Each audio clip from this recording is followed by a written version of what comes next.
Hey, Alita Army. Welcome to the Alita Livestream of May the 12th, 2023. What characters will be in the sequel?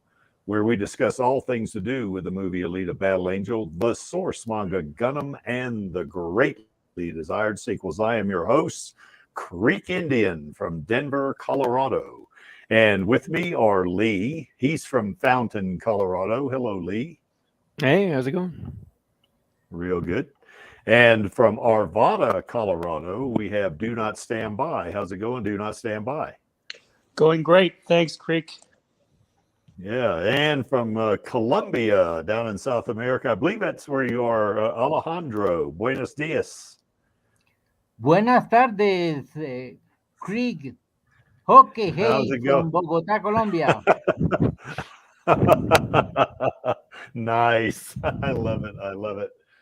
So anyway, guys, it's good to have all you guys on. And this time I'm not going to do it. Lee always gets a kick out of this, but I'm going to go to this slide right now. so we don't have to just skip it, you know. So how are things down there down in Fountain there, Lee? A little wetter than they were before. We had some light flooding down here, but I think it's doing okay now. Oh, wow. Wow. Yeah, I think I got an alert on my phone too about possible flooding where I am, although we didn't really see it. You know, I mean, we got a lot of rain, that's for sure. So, well, anyway, at least you didn't float away, as they would say. Yep. But we got plenty of water, so the crops and plants and everything will be growing better. Yeah, I guess a lot of folks probably don't know this about Colorado, but Colorado is a pretty dry area. You know, I mean, it's not like a desert, you know, it's not like the desert there in California or say in Arizona, New Mexico, you know, but it's dry here. You know, we get rain from time to time though, but it's not, when the humidity gets above 50% around here, the locals really start complaining about it. So, so, you know, I guess that's the way that works. And Do Not Stand By. How's things going up there in Arvada? Yes, same here. Lots of rain. I've been bummed that the weather's been bad. Hopefully this weekend will be much better. Yeah. This rain is kind of. I mean, I'm thankful for the grass, you know, because it helps the grass a lot. But you know, it kind of messes up my cardio, you know. And I think Angelus gets a kick out of me sometimes talking about cardio. He thinks I don't do cardio, but I do. So yeah, it's been the same here in Denver. So we got 3 Coloradans on here, and we got 1 Colombian. How's things down there in Colombia, there, Alejandro? Well, some days we have a lot of warm, and now we have a little cold with a little rain too.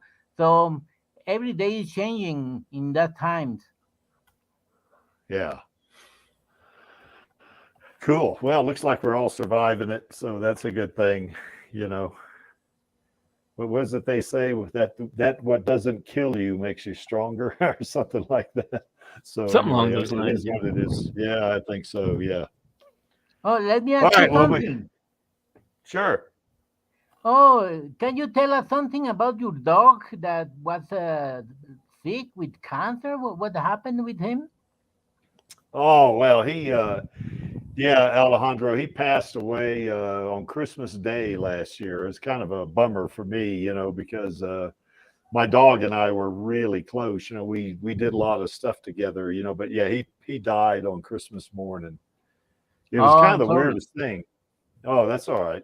It was kind of a weird situation in a way because, you know, he kind of started going downhill in December. But when I got up on Christmas morning, you know, I came down and he kind of gave out like a little bark, you know, as if to say, hey, it's time for my meds, you know.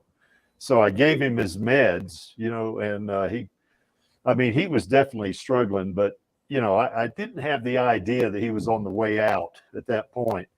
But about 45 minutes later, he really started, he wasn't in pain, but he just kind of faded off and like he went to sleep, you know, and didn't wake up. So that's kind of the way it went for him, you know. So yeah, the last 5 months of last year, I was pretty much concentrating on keeping him comfortable and as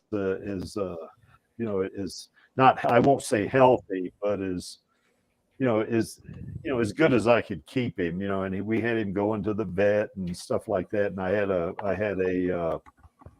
had a mobile vet that would come in here and give him his treatments in my house and stuff like that. But yeah, he passed away. I got a little shrine set up for him in my house, so he's got his picture over it with his ashes there. So, in a way, he's still here. So, Oh, I see. yeah, that's okay. Appreciate it. Appreciate the thought. Okay. All right, folks. Well, anyway, before we get to the main topic, let's talk about a couple of really important things. Anybody, of course, the people on this stream are probably, they've already signed the petition. But if you haven't, please go to that website. And I believe I put, I say this every week, I believe I put that URL there in the description. If not, I will definitely put it there after the stream. I can't do it during the stream. YouTube won't let me do it. So, but I think we've added, 15 signatures since last week, which is a little on the low side for a week for us. We usually do about 25 to 30, but it's still increasing. You see, we're approaching 178,000. So that's more than the Snyder Cut got when they got the Snyder Cut version of the Justice League. So hey, we just one of the many things that we want Disney to know, that we want that sequel. Yep. So we're still shooting for 200,000 though. So we're still trying to get there.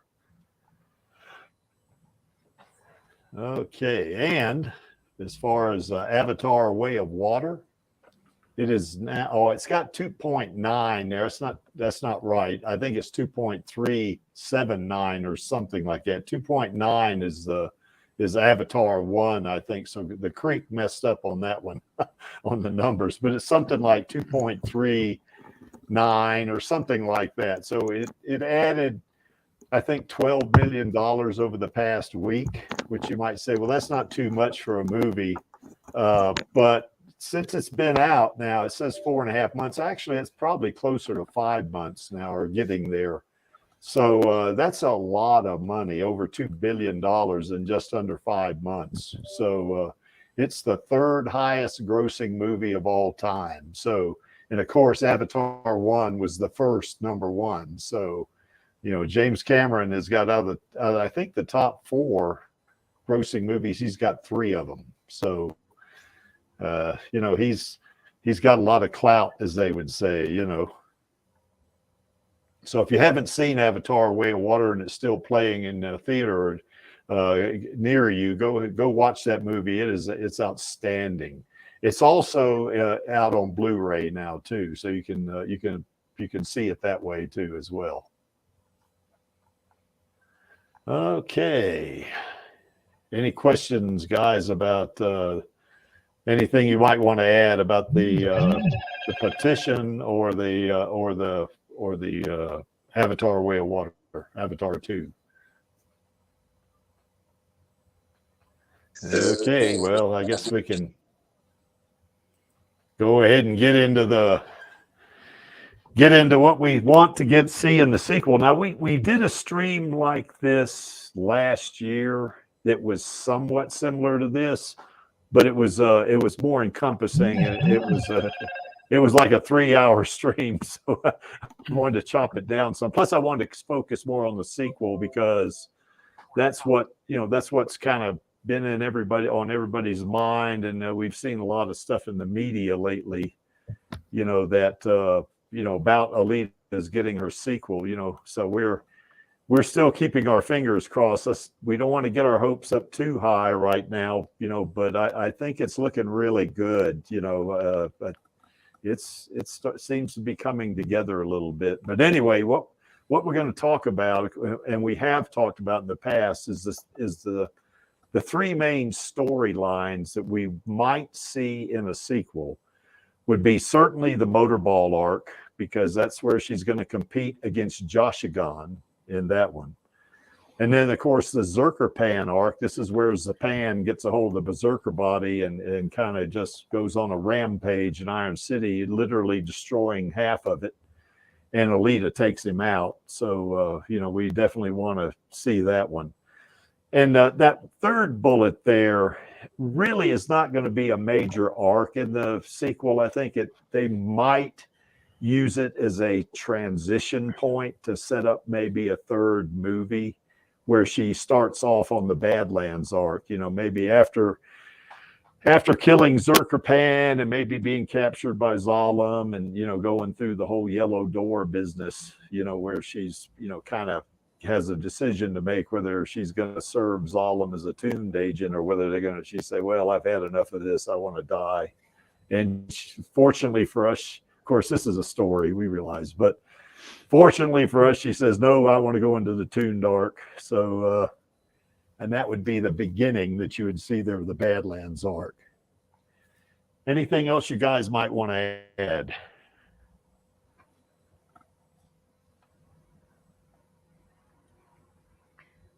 Is there another arc or another, even maybe a little side story or sub story maybe that would go into one of those arcs?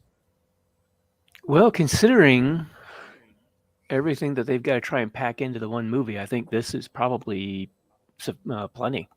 Because I have a feeling it would be the Motorball arc interwoven with maybe a little bit of the start of the Zerker arc. And then she faces off against Joshigan. And then towards the end of the movie, she has the Zerker showdown, the big fight with him. And then she ends up getting, caught up in the Yellow Door stuff. And then maybe have like the hint of the very start of the Badlands arc at the very end of the movie. Yeah. So I don't really think there's going to be much time for, anything else in there really. Yeah. If they do a 2-hour movie, it's going to be pretty tough to get the Motorball competition and all of the Zerker arc in there. I think they're going to have to go at least 2.5 hours. Of course, we all on this stream know what the Creek wants. The Creek wants a 3-hour movie. So, yeah. What do you think? Do Not Stand By. What's your thoughts on this? Yeah, well, I was encouraged to see on Twitter that they're thinking of a trilogy. So with a trilogy, they can they don't have to rush it. They can make sure that they really give the Motorball and the Zerker the time that they need. But there still would be a lot to squeeze into the third movie. So, of course, like you, Creek, I like 4, but maybe they're not willing to commit to that right now with the Writers Guild and all that's going on with that. Yeah, that's right. Yeah, I guess the writer's strike and the fact that Disney is kind of having a down period financially is kind of going against some stuff here. But the positive here is, of course, James Cameron knows how to make money, making movies. And certainly Disney would have to consider that. I mean, if you're in tough financial times and you got someone that can make money for you, Well, sadly, I have learned that they don't have to do anything, including acting intelligently. But, that's just my take on it. Yeah, that's true. Yeah. But I think in this case, I mean, they've got 2 movies, the 2 Avatar movies making over $5 billion combined. I think that'd sway him in some direction. Yeah. You'd say, and probably Cameron going in there and saying, "Hey, you want to make another $1 billion? Let's do another Alita movie." And they would, to me, I can't see any corporate executive being so stupid to turn down $1 billion. But who knows? It's like you say, Lee. Who knows? Yeah. What do you think, Alejandro? Well, I found elements interesting. As you mentioned, James Cameron is an excellent director, making very economic films very, very successful and undoubtedly. And another aspect that I think is very important is the technological advance that James Cameron introduced making films. I Yeah. checked, for instance, in a video about the Avatar 2 that Yeah. he asked to Sony to develop a new camera for 3D filming. The cost was about Yes. $10 million. And I Yes. think it's a very, very good engineer to get some very strong impulse to develop new techniques for the film. I think for the sequel of Alita, it could develop many, many very interesting new devices for filming. I think it could be great. Yeah, I think it would too. And they do need at least 3 cameras, I think, to do 3D, I think is the way that works. I'm not an expert on that for sure, but I think that's how you have to do it, because it doesn't get depth without that side camera. You know, if you have 2 cameras, you certainly get the stereo vision, you know, of it, but it's going to take that 3rd camera to give you the depth, you know. Now, how that works, I have no idea. So, but you're right, you know, I think so. The fact that too that Cameron, Landau, and Rodriguez are all talking about this, you know, I got this sneaking suspicion that something is back on at the very least, it's on the back burner. You know, maybe it's one of those type things where they say, well, you know, right now we're kind of having tough financial times, but we're really open to this possibility, you know. So, you know, it could be 6 months, could be 3 months, you know, it could be a year, who knows, you know, but boy, it's sure looking good. And a kind of a friend of mine, sort of, that is kind of seems to be excited about it, although that person doesn't have any inside information either, hadn't heard any evidence of it, I guess is what they told me. So, but anyway, you know, it sure is looking good. You know, that's all I can say, you know, at this point. And I don't certainly have any insider information because I'm not an insider. I don't know any of this stuff. As close as I've gotten to the studio is the front gate, and they wouldn't let me in. So, and that's as much as of an insider as I am, just being at the front gate of Troublemaker Studios. So yeah, I kind of agree with you guys. I think, you know, the Motorball arc and the Zerkerpan arc, I think those two, if they stretch that movie out to 2.5 hours, they could pull that off. I think to really do it real justice, though, I think it would have to start approaching 3 hours, you know.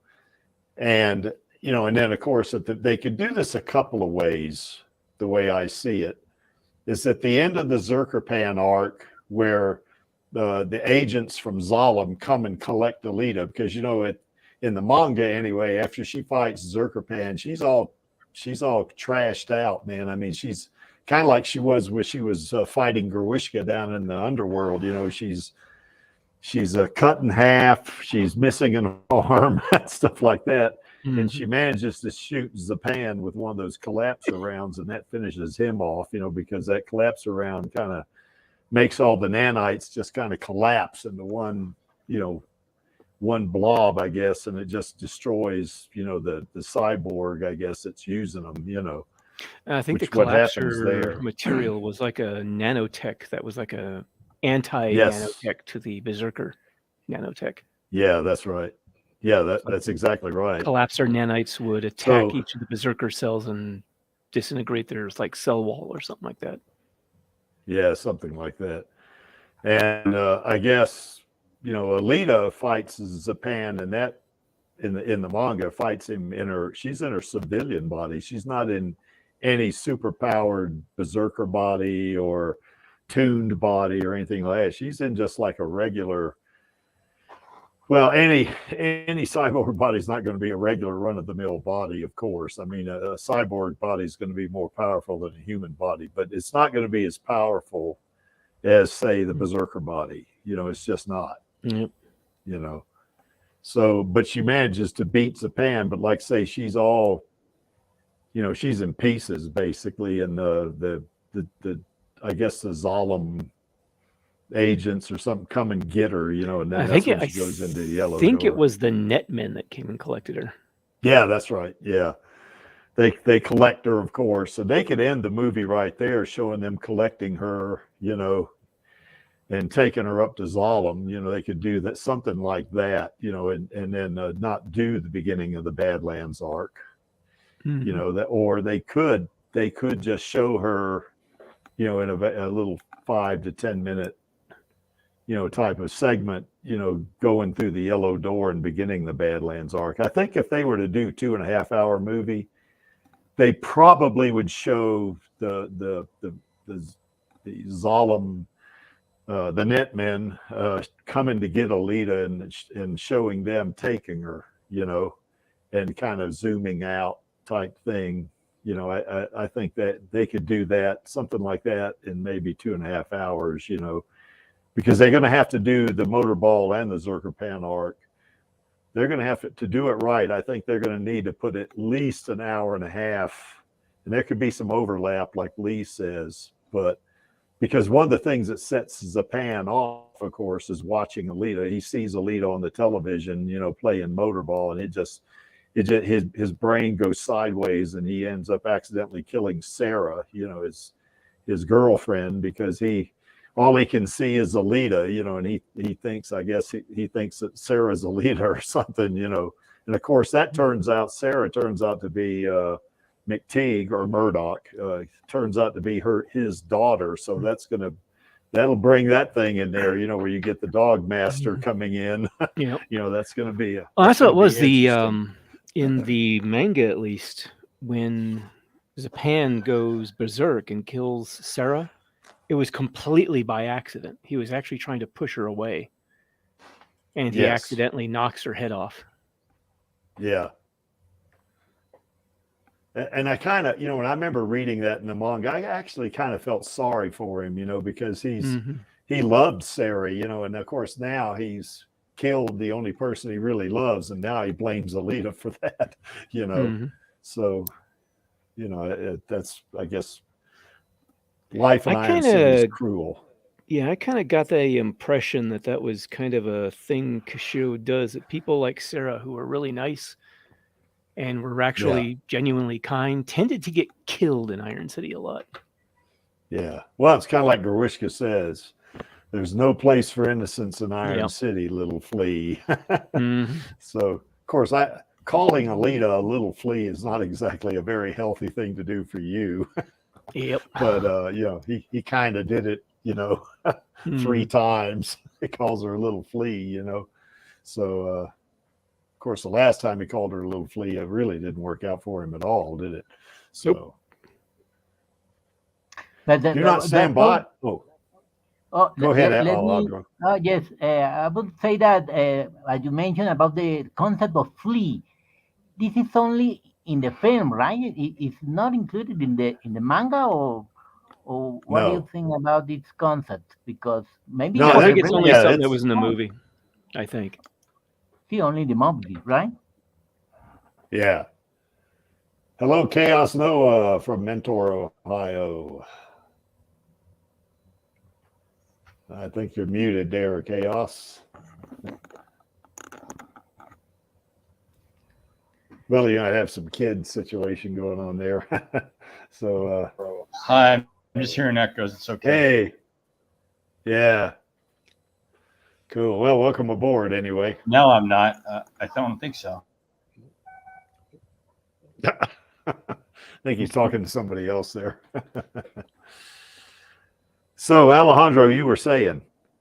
Yes. And talking about the arcs. For instance, there are a lot of mysteries about, for instance, the Berserker body, that they have to check what happened with the body. And in the case of the Nova, what is the relation in the past of Nova with Alita and with the Berserker body too? I think it's a lot of things to develop there. And it's a lot of elements that they have to be completed, because at the end of the film, it was an open way to check how to introduce Nova in the life of Alita and develop all the past, what happened in the another life of Alita, and what would be happen with to recover the berserker body. This is a very large art, very important too. Yeah. Yeah, that would have to come out in the movie, wouldn't it? Because they'd have to do that to set up the Zerkerpan arc, I think. Because Zapan gets that berserker body. And what does that mean, and how does that come into place? The only thing we know about Nova at this point is it's like Gilda was telling Alita, he is the dragon that must be slain. So you kind of know he's kind of evil, just from that, So that's the pretty thing. much all we know. Zapan getting a hold of a berserker body is not actually that difficult with the setup as it is in the movie, because Alita could easily lose her berserker body if it's not placed in some kind of specifically protected area, like like what Maxi did in his story, where there's a vault under the clinic that Ito keeps the berserker body in. Because if you use the security systems or one of the vaults that I think they might have showed him the manga, but they had like the little compartments that they kept them in the motorball arena where your core got switched out. Well, guess who's going to have access to all the security systems down there? Yep, that's right. Yeah. So it won't take Nova much more than just sending word to one of his agents, give him the overrides, they take the body, and that's it. Alita just lost her berserker body. Yeah, well, and she doesn't want to wear it too, because that's if they follow along with the manga. It's more like it's probably something they wouldn't allow in the motorball games. Yeah, that's right. Well, but in terms of her though, using the berserker body when she's not in the motorball games, she doesn't want to do that, because in the manga, she doesn't. Yeah.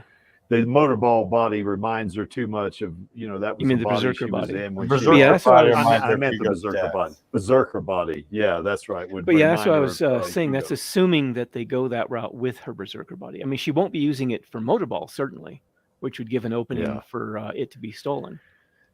But they may decide not to go that route with her having the emotional pain associated with the berserker body. But they might, who knows? Don't know yet. And they might have comes out. They might have two berserker bodies. I mean, that's true. Know. I mean, Gelda survived on the tube with Alita, so Gelda's body might be up in Zalem, and it was being studied by Nova. Yeah. There are some ways they can go with this. They could even have another ship somewhere that they find another berserker body in. There's a lot of ways they can go with it. To me, in a movie, to defeat somebody by shooting them, a big cyborg like Zapan becomes basically a monster in that berserker body, and she shoots him with a pistol, basically. And that's going to be a little, even though that's going to take some explanation about collapser rounds and stuff like that. Seems to me they'd probably want to go a different route, but who knows? I think they could end up having something similar, because I think Destino was bored of playing it on easy mode so long. Yeah. I mean, I'll do a video and I'll do a topic that isn't half hour, but it will be just talking about, because I know Lee and I have an unresolved argument here, but I'll summarize Lee's points and mine in the same video and let the audience think about it. Yeah. Do not stand by. What's your thought about the arcs and how it's going to play out? Do you have any thoughts about that? Yeah, I'm fine with them modifying the original storyline, just as they did with the original movie. They modified Hugo, and they modified that Nova was introduced a lot earlier. So I got confidence that they'll be able to come up with something unique, but still be true to the spirit of the original story. And I'm hopeful that Lita Kalogridis will still be in charge of writing for the sequel. Let's see, Chaos just put something in the chat that I want to copy and put in the. Anyway, go check this out, folks. I'm also going to just say, I'm also going to just make it a regular event that 1 p.m. to 3:30 is going to be when it plays live on Fridays. Oh, cool. You're going to start doing that every week? Yes, and the showcase episode should be at 4. So we have Alita Mania running it at Friday from noon until now. This finished. Okay. So. Okay. Cool. So you guys will have now 3 streams in 2 days. Yeah, that'd be kind of nice.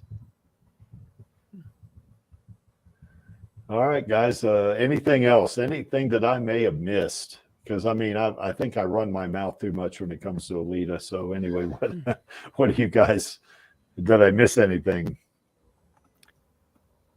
Well, like I was saying, I think they're probably going to have to keep it down to just, mainly the Motorball and maybe the Zerkerpan arc interspersed in some fashion between them, with maybe the Zerkerpan arc being brought to a conclusion at the end of the movie after the Motorball arc is completed.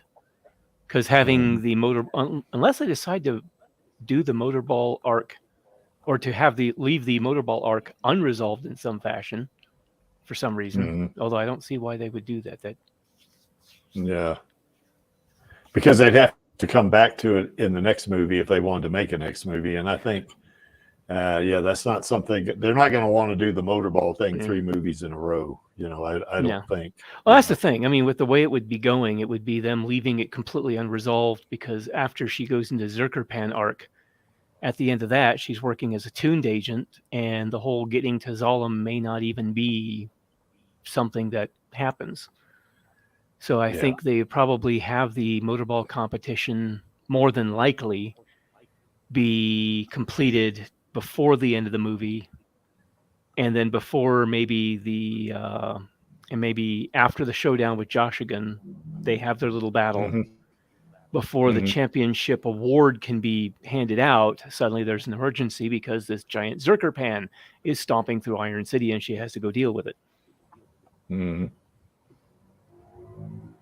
Or something like that, maybe. I don't know. Yeah, I believe that sounds about right. I personally hope they do resolve the Motorball competition, though. If they stay true to the manga, actually, Joshigan beats Alita, but he dies immediately. So it's kind of a hollow victory if you want to think of it. And Alita could have won it by just ignoring Joshigan and going to get the ball and skating across the finish line with it. And he was within seconds of dying anyway. So I mean, he wouldn't have lasted. But that's not our girl. She sees a challenge, she's going to go for it. So that's why she kind of went after him, I think. So let me go ahead and put this in the. I'm going to put something in the chat for you guys. That way you can see this is going to be. I put it in the chat. Chaos Nova's stream. It's going to be from 1 to 3:30. So that's pretty cool. Okay. So what we're going to talk about now, I think we've kind of hit these arcs pretty hard. I think we're all in agreement that Motorball is going to have to be in the next one. So is Zerkerpan. Now, whether they get to the beginning of the Badlands arc or not, I think is going to depend on how long the second movie is. If they're going to get to the beginning of the Badlands arc, they're going to have at least 2 hours and 45 minutes, I think. And even that's going to be kind of nip and tuck, But if they want to do just the Motorball arc and the Zerkerpan arc, and then showing the folks from Zalem collecting Alita, after she beats Zapan, they could get by with that in 2.5 hours, I think. Even that would be cramming it in, I think, a little bit. But having 2 arcs like that, but 2 major arcs. But I think, Cameron and I think Lita Calligridis You know, Lita is a really good writer, I think, so she could make it make sense, I think, you know. Mm-hmm.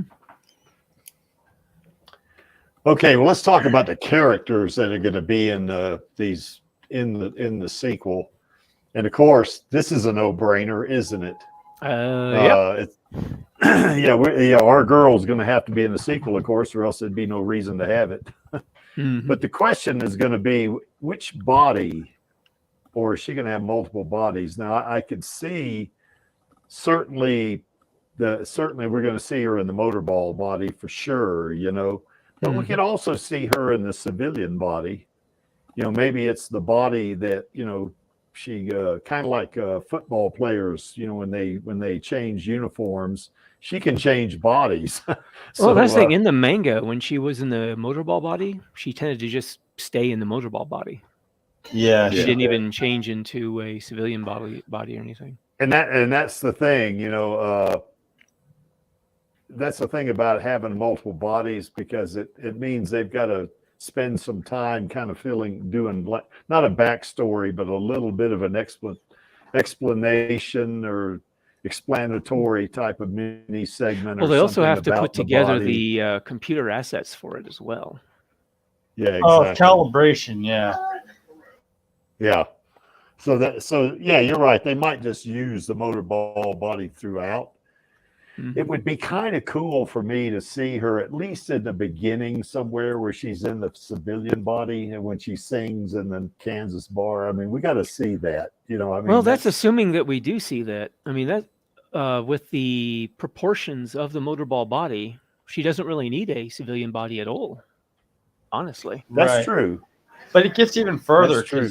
Like, would they show like street doctors, the guys who like chop you up for free?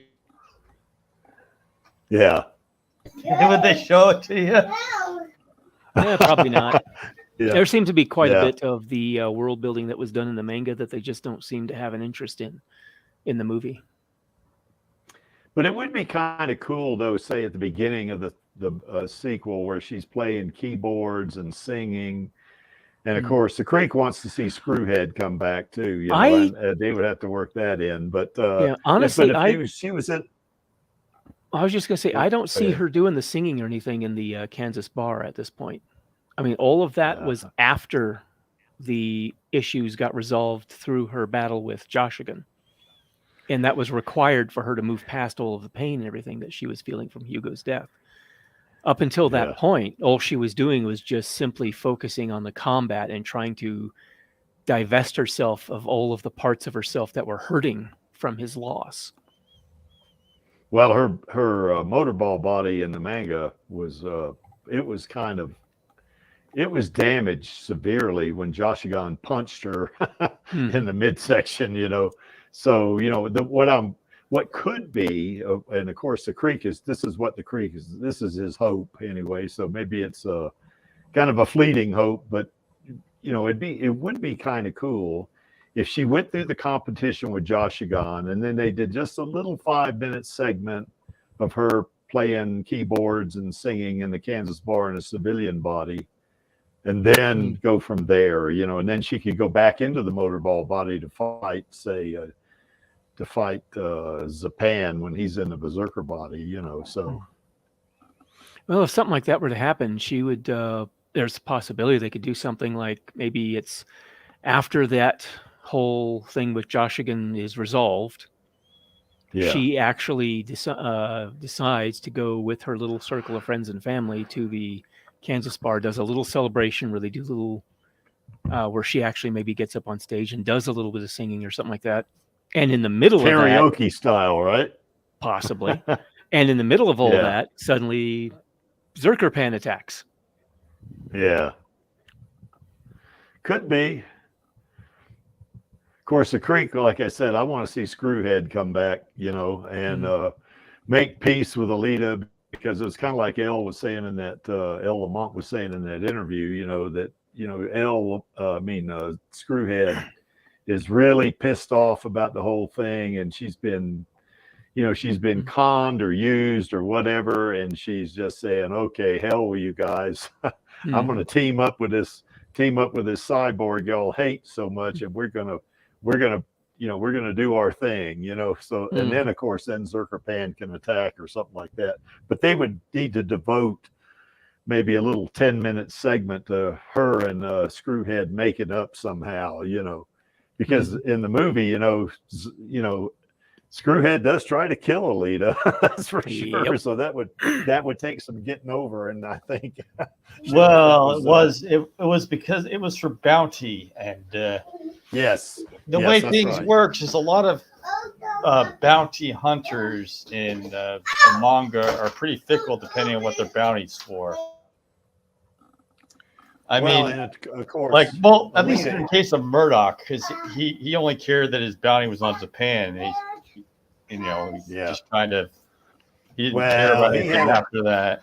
Well, he had an axe to grind against Japan because killing Sarah, that's killing my little girl, type thing. That's going to make any daddy pissed, I think. Yes. The other implication was that he only had Sarah. Like, yeah, that's Sarah's right. mom was dead too, by implication. Yeah, I think so. But yeah, I could see Screwhead and Alita maybe after Alita celebrates a little bit, and Screwhead comes into the bar, and Alita kind of has this moment, and Screwhead comes up and they start talking and kind of make peace somehow. That would take maybe a little 5 or 10 minute type of meeting of the minds type segment, and they can do a lot with it. It's like, well, you're not my bounty anymore, so call up peace or not, or something. Yeah, something like that. And Alita is a bounty hunter, so she would understand, what was going on there, So, wow, Alejandro, what's that noise? Oh yes, sorry. A lot of small messages from many times here. I'm receiving. Sorry. Okay. Well, do not stand by. I want to ask you about all this because you probably got Alita's very much like your daughter in terms of age. So what's your thoughts about Alita in the sequel and all that kind of stuff? Yeah, well, it's different from the manga in that she didn't have the falling out with Ito, and Ito really bonded with Alita in helping her with the motorball tryout. And I think it's implied in the first movie that her motorball body was probably made by Ito. So I think there'll be a very different dynamic in the sequel than in the manga between Ito and Alita. There's also the difference in that Nova is more like the ruler of Japan. He's not like a renegade of Japan like in the manga. So he has a lot of clout. He has a clout with Zalem. So I think those two differences could really change how the story goes between Alita and Ito. Ito might still be in danger because of Nova, but it'll be a different reconciliation between Alita and Ito than it was in the manga, where Alita came to regret that she cut off her relationship with Ito. Mm-hmm. Yeah, there was that one set of panels there when Ito was telling Alita that Alita was really the only real family he ever had and stuff like that, and he missed her, and if she ever wants to come back, she's got a home. And of course he walks off, and she said, kind of yells back at him, Ito, I didn't know, something like that. And that kind of brings her back a little bit in the manga. But I agree with you. I think where I think Ito is going to be a little bit different too is that, in the manga, he's actually Jashigan's tuner, but in the movie, he's going to be Alita's tuner, but he's going to know a lot about Jashigan, and they can kind of have like kind of a conflict, because maybe Ito is friends with Jashigan, but now he's preparing Alita to compete against him, in a pretty dangerous sport, and you could have a little bit of a drama thing going there, or conflict thing going with between those two opposing forces, I think. Another point, I would say that in the film, at the end, is a very strong intention to recover the mission of Alita to destroy Salem that Mhm. it's not included in the manga. So it's a different way to how to develop the sequel. So it's important for Alita, in fact, to complete the mission, or maybe only to combat in the motorball can get and recover her humanity, her past, and all the meaning of herself. So I think you have to balance what is important and Yes. how to develop the two ways in the sequel.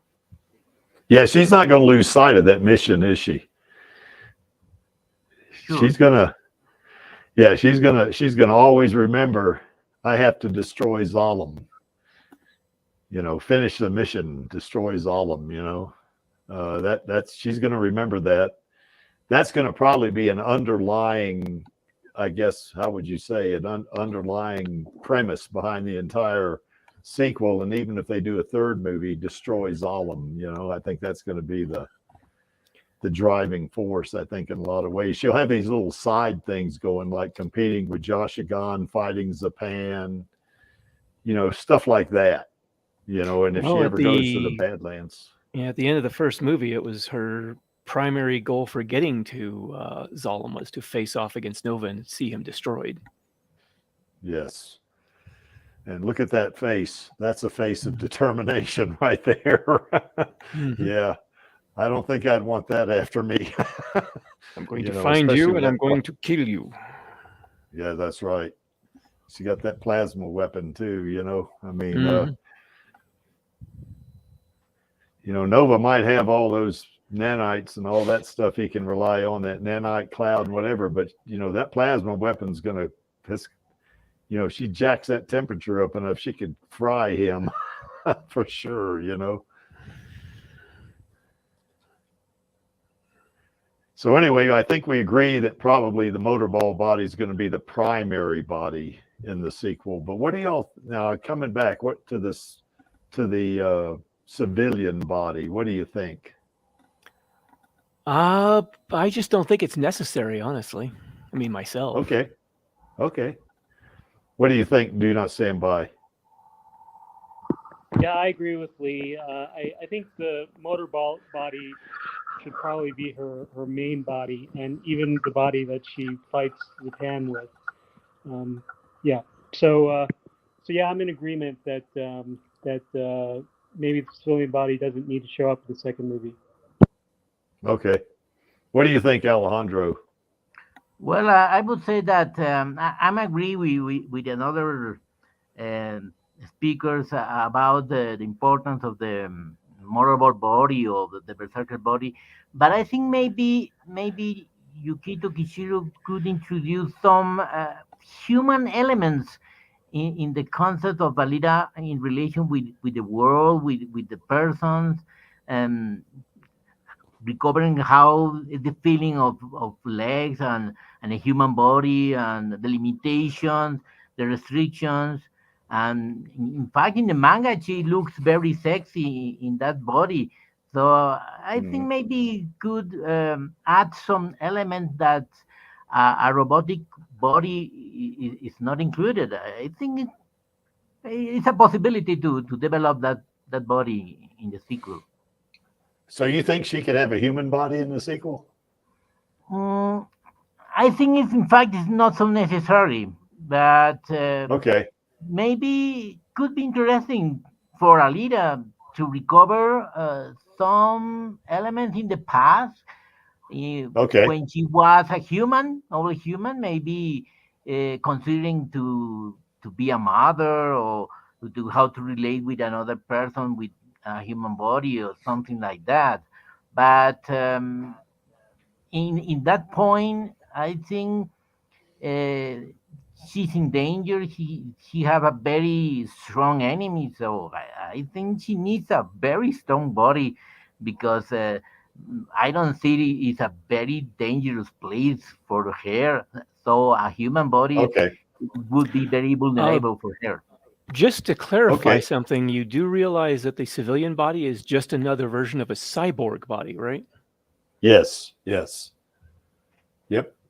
Okay. It's exactly what it is. Yeah. Well, it seems like Alejandro may be under the impression the civilian body is the human body that we're talking about. I think. I may be wrong about that. I'm not really I sure. thought that. No, you're right. I thought it was human or not, or am I wrong? Yeah, the civilian body is just when Is in the a manga, cyborg body, when yeah. she lost her berserker body, and then her motorball body got destroyed by Joshigan at the end of the fight, when after he did the punch that would have won if he hadn't died.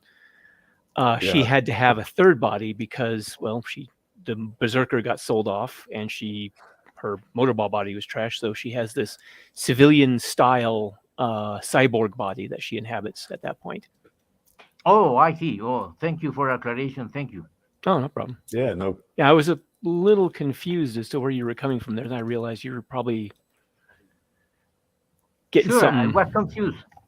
Okay. Great. Thank you for your no problem. clarification. Yeah. Let me answer Finn's question here. What's the mix? I assume you mean the difference there, Finn, between the space body. I think you're assuming the body she had when she was in the military, the motorball body and the berserker body. Well, they're all three cyborg bodies. This what you're calling the space body, I think, was also a berserker body when she was in the military fighting in the Fall, the Great War of the Fall.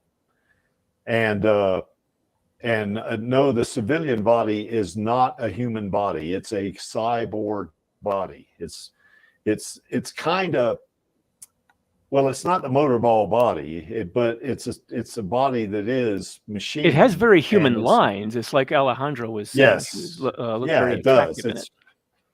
Yes, and it's and it it has all the, I guess, the curves that you want.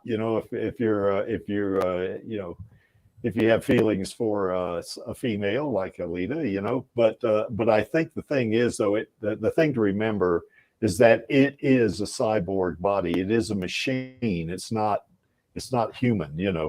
Now, we've said often on this stream that even though Alita is a cyborg, she's probably 98% cyborg or machine, but that 2%, her brain, I think, makes her very human, because she has a lot. She seems to identify with, like 5% of the human body or something. Could be, yeah. Could be like that, yeah. But I think yeah, he has to go for dinner with the family. Yes, he had to go. Yeah, that's right. So anyway, but I 5%, 2%, 4% doesn't matter. But she is, in my mind, very human. Even though she's a cyborg, she seems to identify with humans more than she does with. Well, that's the thing. Even cyborgs. Ito in the novelization, when she asks, "Can a human love a cyborg?" his first thought is, "Well, what's the difference?" To him, humans are cyborgs, or cyborgs are human, because it's a human spirit and mind inhabiting a machine shell. It's just still a human inside of that body. Yeah. Now, back to Finn's question about the mix or the difference between this. The space body that she had when she was in the military was a berserker body. Now, it might be a slightly different body than she has with different capabilities that are designed by the military, but it was very much a berserker body. And the motorball body, of course, is not a berserker body, but it is a powerful cyborg body. It's more powerful than the civilian body. And the berserker body, of course, is what we saw in the movie, that she ended up with after she fought Gorwishka, So the big difference in the three, I think, is the amount of power. I would say the berserker body is much more powerful than either the motorball body or the civilian body or the space body or that berserker body. But it is still, like Alejandro says, there's still a human element in there, in that, and like Lee says, the human spirit is still like Alita's brain, you know, that's very human, you know, and she is very human in that regard, you know. So, and of course, it's like Lee let me says. comment something. Yeah, sure. I was checking some element that it is not included in the manga, but is developed very clear in some things in the film. Is the capability of Alita to communicate with the cell phones in Iron City without using any device. Yes. If you remember, for instance, she can call to Hugo, communicating in the motorcycle, and with to Dr. Wright, but she's not using anything. I think that's right. Something element that we are missing about how can a cyborg that 300 years before that can communicate in the RF signals with the cell phones working on Iron City. I have That's a good. Well, the only thing I can think of, Alejandro, because you know, even in the manga, when Alita is, you know, when she's out in the Badlands, Lou Collins is communicating with her, and she doesn't have a radio or she doesn't have a cell phone or anything like that. She's just communicating with her. To my mind, what I think could have happened there, and this is just conjecture on my part, is that Ito probably installed some kind of communication device in her when he was bringing her back, you know, in the Berserker body. And he probably did the same thing for the Motorball body, you know, because if you remember, well, we don't know about the Motorball body because that was the very end, but I would assume he did the same thing. But it wouldn't be a big deal. I mean, look how large our cell phones are now. And you look at Alita's body there. Yeah, they could put a system in there that's the cell phone that they could hook up to her auditory nerves and her, you know, her like her vocal cords or whatever, or have a microphone on it even, you know, where she can talk, you know, because, you know, I remember there was one point where folks said, well, she has that in her helmet when she was playing Motorball, but no, when she was in Vector's office and she ran him through with her mask displayed, she didn't have that helmet on. Well, that's the thing. Her core has a lot of equipment in it, aside from just strictly life support systems. One of those things could easily be a military-grade communication system that can tap into a unencrypted cell net. Yeah. And of course, it could be that Ito maybe put that in her too, you know. So yeah, exactly. Well, I guess in the Berserker body though, that would already be in there. Well, that's the thing. I mean, when she's in, I mean, if it's in her, if it's a communication system that the put into a Berserker's core, then you wouldn't need to have anything implanted in the body. It's already in the core, and the core moves from body to body. I mean, just like her identity code system that she used to get into the stasis storage system on board the ship. When she was in the doll body. That was in her core. Yeah. And even in her doll body, she was still able to use it because, like you said, in her core. Yeah, that's right. Finn says he likes the Berserker body. Yeah, I'm more of a fan of the Berserker body too, but there may be some story considerations going on that cause her to stay with the with Maxie's favorite, the Motorball body. It's exactly. For sure, you know. Of course, in the manga, my favorite body is the Imaginos body because the Creek Lake's brute force. So yeah. so anyway. But at the moment of the film, the most advanced weapon ever created is the Berserker body. Is the top of the level in the creation of cyber bodies. No, I didn't understand all that. The level of what now?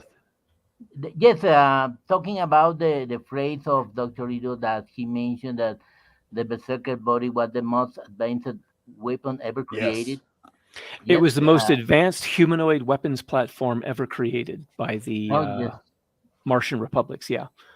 Yeah, sure. But that's the thing. After 300 years or so, there's no telling what might have been developed in the space colonies, assuming that they're out there still. So it could be that another step of evolution was made with a more powerful cyborg body on top of that.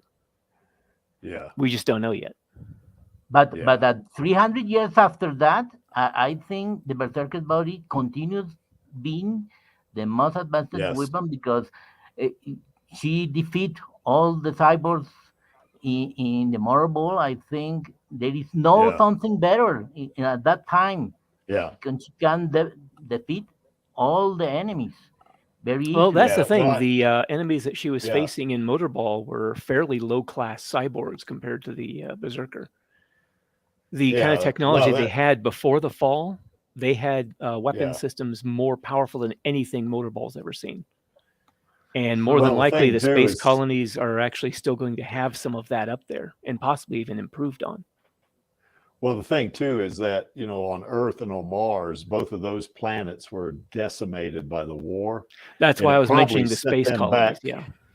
Yeah, exactly. Because that probably set them back to almost the Stone Age on Earth. So the Mhm. Berserker body would be almost like a godlike body, to anybody around at that Well, point. if you take the thing about humanity being pretty much wiped out except for a few survivors that gathered around the Mhm. area around Iron City, then there probably aren't any other enclaves of humans out there.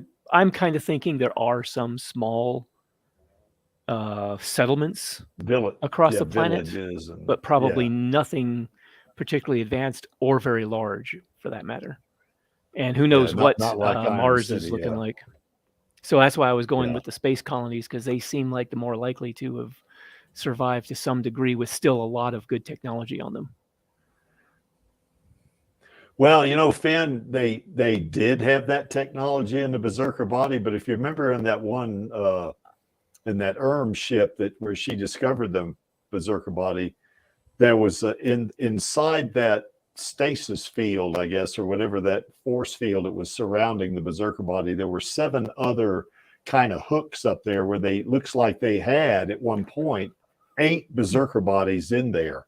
And now there's only 1 because the Berserkers, they were wearing them or using them to fight the war, and they were all killed off or something. He was like saying that. equipping the spaceships themselves, possibly with Yes. the self-repair nanotech on the hull of the vessels. Because there's a lot of that technology, that self-repair technology, if used in a warship, they would be able to seal up hull breaches very quickly. And I have a feeling they did have exactly all of that, but there's a limit to how far they can go and to how much they can repair. One of the things that we discussed in a previous stream, in fact, was the limitations of the regeneration system. Like with when Gruishka used his grind cutter to punch a hole in Alita's side, all it did was push the material out of the way. The same way a stabbing attack might, it pushes material out of the way.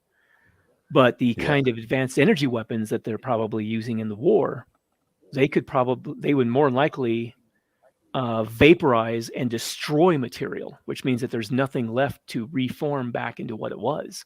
So you end up losing a lot of hull material and structural integrity of the vessel, and the nanites eventually don't end up with a whole lot left to work with. Right. So it makes sense that you're using, a given amount of mass to repair something. Yeah. I mean, if I'm in a ship on the water, I only have a limited amount of spare things. Now, mind you, ships usually carry a lot of spare parts in them, but I think Creek would know more about that than me. But well, I was never in the Navy. I worked for the Navy for a while. Okay. As a civilian I'm just employee, saying, I worked there. My water experience is motorboats stuff. I'd have to ask my father more about that, but I can only take so many spare parts on a motorboat. Well, you're right about that though on military ships, because I have been on some. You're right; they do have a lot of spare parts, but I think what Lee is alluding to is that you could have all this nanotech and you could have some very exotic materials that the ship is made of, but if they have weaponry that can overcome that, for instance, maybe you got a bunch of nanites that are in one section, but you hit them with a particle beam weapon, it's going to fry them and they're not going to be able to do anything. Plus, if you damage the ship enough, it's going to be beyond their ability to maybe seal a breach or whatever it is, because they don't have enough to work with. So that sounds kind of similar to the Necrons in Warhammer 40,000, because if you give them so much energy, they're not going to survive that. It's called overkill. Yeah. In the game. Yeah. I mean, the Necrons can grow back parts to a degree, but if you like, say, blow up a group of Necrons, they're really with a nuclear weapon in Warhammer 40,000, they aren't growing back. Mm-hmm. Yeah, that's right. Yeah, it's one of the things that they mentioned in one of the little videos they had on the DVDs, one of the extras, where it was giving some background behind the terraforming wars in the movieverse. Was they were going to war with weapons far beyond anything we've even got now. Mm-hmm. So they probably had like directed energy weapons capable of maybe electronic warfare also included disrupting nanotech on an enemy vessel or enemy unit of some sort. Like collapser nanites? Maybe collapser. I was thinking more along the lines of hacking technology, something that would disrupt the operation of the nanites, not destroying the nanites, but making it ineffective. Yeah, basically another form of electronic warfare sort of thing. Well, not only that, that just a pure EMP from some of the weapons they have might take out nanites too, you know, render them, you know. Well, I think that's the first inert. thing that they would get shielding against, because at that level of technology, EMP would be a trivial matter to replicate. I mean, you just launch missiles and just have it be nothing but an EMP warhead on it that would be designed to neutralize electronics. So you'd have to have a lot of really advanced hardening to overcome all of that, or some other type of form of shielding, maybe even a energy shielding that would absorb and dissipate the or redirect the EMP waves.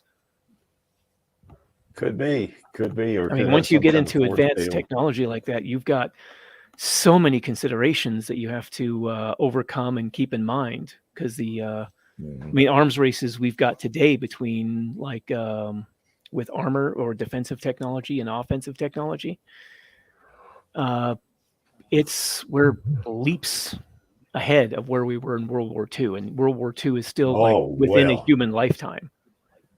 And then you go hundreds of years in the future, like a number of human lifetimes away, and there's no telling what kind of leaps we're going to end up making.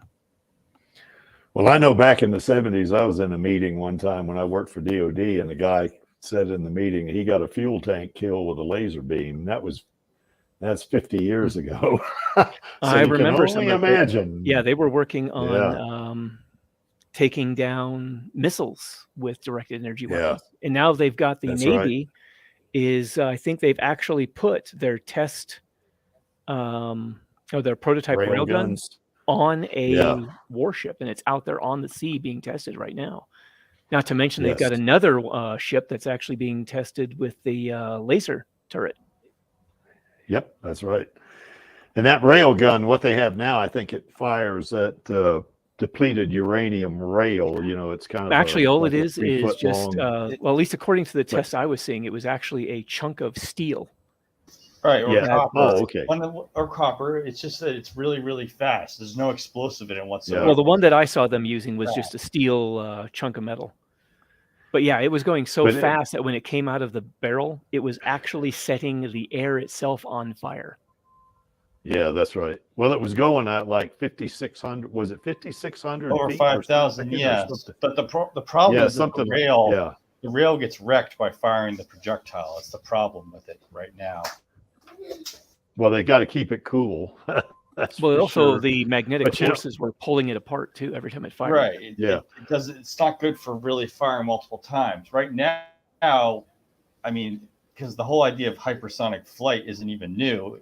It's just that, you know, making a reusable airplane is a problem. But I mean, in the foreseeable future, and I'm just saying, take this to a piece of salt. In the foreseeable future, it might be the whole using propelled hypersonic weapons like rockets or something that could be. Well, that's what I was going.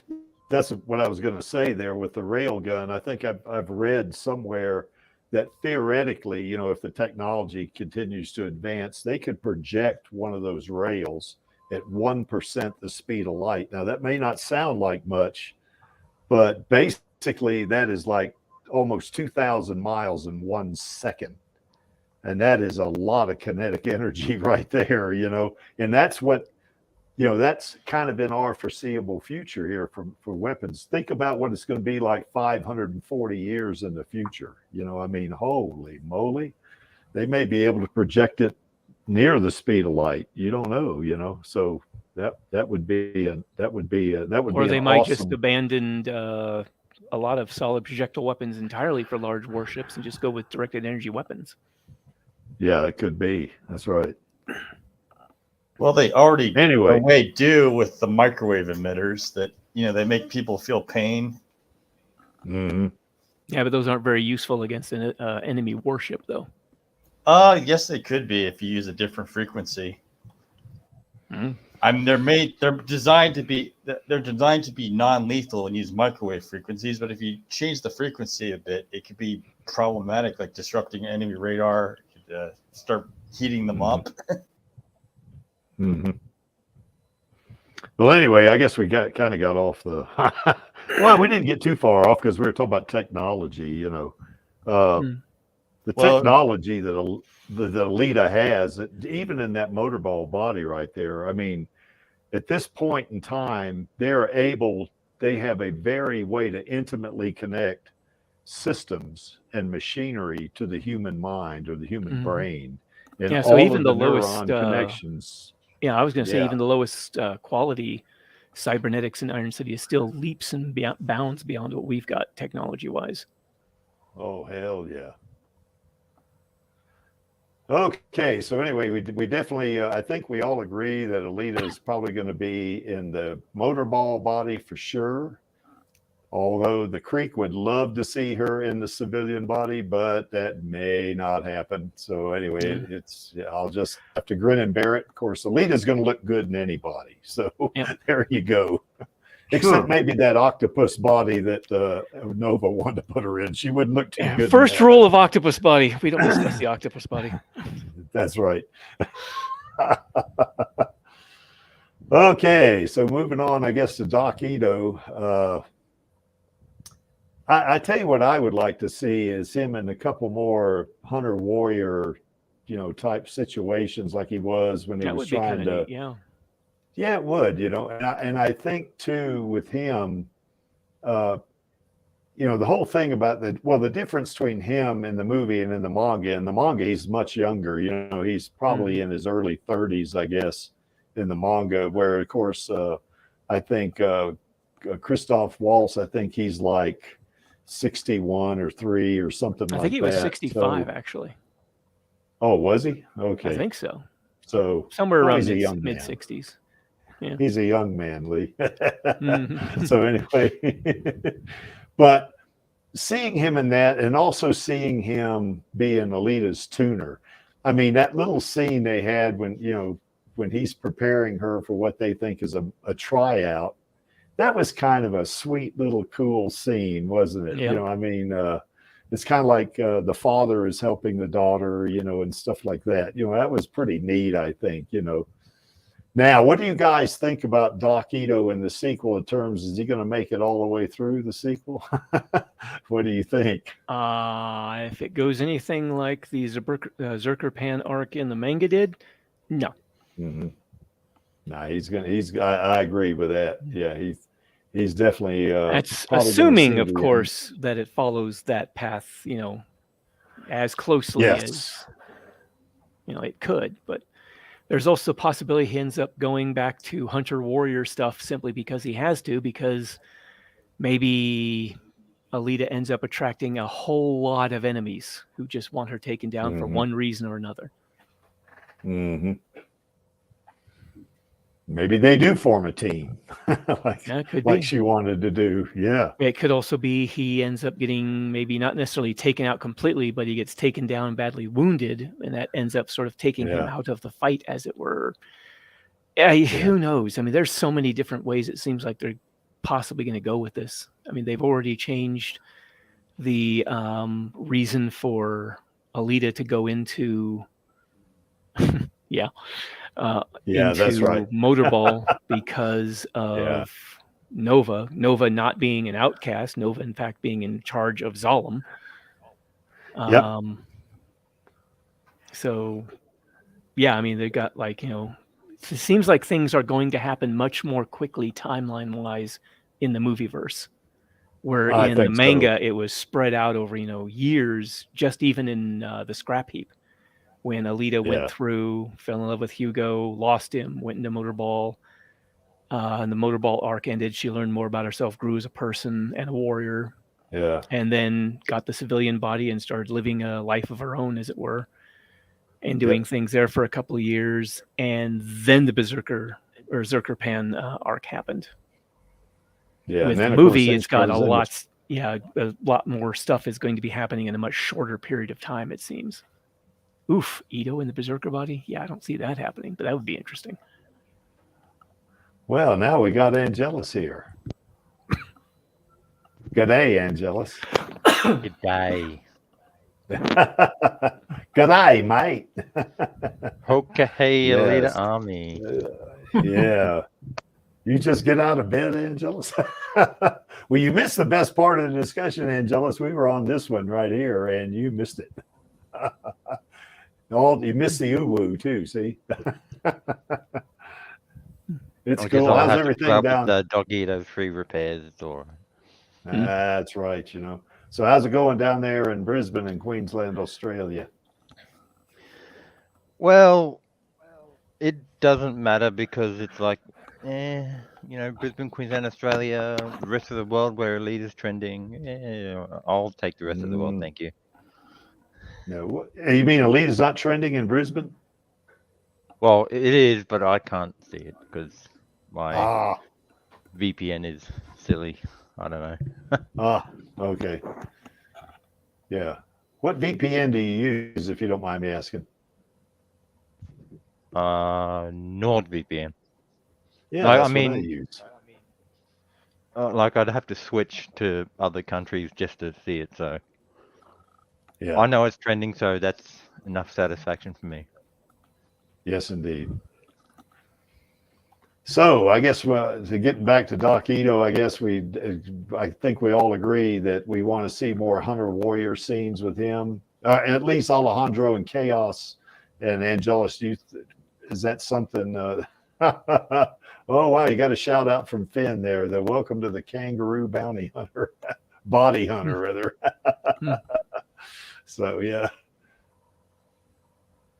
Yeah, Finn, there must be a few roos loose in the top attic with that statement, bud. So anyway. What do you think, Alejandro? Or do you think, in addition to Doc Ito being a Hunter Warrior, what do you think? Do you think what other role would he play, do you think, in the sequel that you would really like to see? Well, as you mentioned, and the lead too, Dr. Ito need to be a hunter warrior because he needs to get some money to continue with the humanity labor, like repairing in a free chart. So many persons that are very strong limits to how to pay that, how to repair the bodies. And the another aspect that I think is very important is Dr. Ito was a citizen of Salem. He knows about the history, about the war with the armed technology too, and I think Dr. Ito had the possibility to help Alita to not only in the technical aspect to repair the body against for the fight in the marble, but also the figure of the father. I think for Alita is very important. It's a very strong support for her spirit. For the anime, I think it's very important because in that point, Alita is alone. The friends are very few. Only some kids of the band of Hugo, but I think for the male aspect, I think Alita needs the support of Dr. Ito in the technical aspect and the in the spirit support too, and the beauty of the father. I think could be important and gives more information and more support, I think. I agree. Yeah, being the father figure is really important. I want to see more of those scenes, kind of like he did in the locker room, with her, and when they were on the couch, after she was showing off her berserker body. I'd like to see some more of those scenes.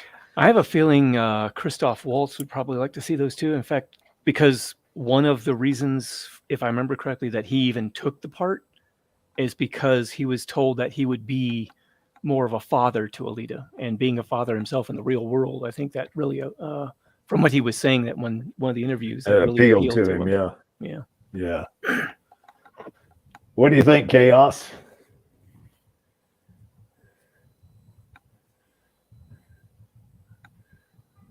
I think Chaos probably might have stepped away. Angelus, what do you think about Doc Ito in the sequel? I mean, I'm doing some research at the moment, and I'm watching a trailer for The Consultant, and I reckon he could pull off a few action scenes, or at least his stunt double would be able to. Yeah. And like even when he is acting, he can play characters that are action orientated, because like without spoiling too much, his character in The Consultant looks pretty actiony. Not one to be messed with. Yes. Like best way I can explain it is that he's an Austrian equalizer. For those that have seen the Denzel movies. Yes. Well, being a meat boy, he does have a handicap, doesn't he, in terms of if he's going to be a bounty hunter trying to get cyborgs, he has to do the ambush or surprise attack type technique on them, doesn't he? Because he can't get involved in some kind of delayed, kind of altercation with a cyborg, because the cyborg is going to be able to take him out, but he definitely could surprise him, couldn't he? He was thought he was going to do that with Nisiana, didn't he? He was going to surprise her and maybe chop her in half with that hammer. So what do you think? You think he's going to be a tuner for Alita, or you think he's going to be like? I'm actually kind of hoping he does become her tuner, because according to the rules I was mentioning, or I was reading in the Doc Ito's little journal thing, they actually have some of the rules for it. You have 3 mechanics plus the tuner, so you can still have Umba and Esdoc as the lead mechanic, and have Ito as the tuner for her. Yeah. I mean, unless they have them having some kind of separation, there's no reason for him not to be her tuner, really. But if they do decide to have some kind of separation, then maybe he does move over to become tuner for Josh again for some reason. Well, I think the fact that he's more the father figure in the movie to Alita than he is in the manga, although he is in the manga too to a great degree, of course. But I think they would do well to let him be Alita's tuner, but he is friends with Joshigan. I think they would that would create some little inner conflict. Or if he was Joshigan's tuner and Alita's his adopted daughter, I guess that's going to be some inner conflict as well, but I think it's another point important for Dr. Ito is he knows really the more deep the technology of the heart of Alita, like the microreactor antimatter, that is very important, and it's a very different arc from the manga, because in the film the intention to develop a very high level of technology in Alita is so different from the manga. I think they can open a different arc, very interesting, to how to develop the potential of the heart of her, that really the only 2 persons that knows about that is Dr. Ito and Nova. Yeah. So I think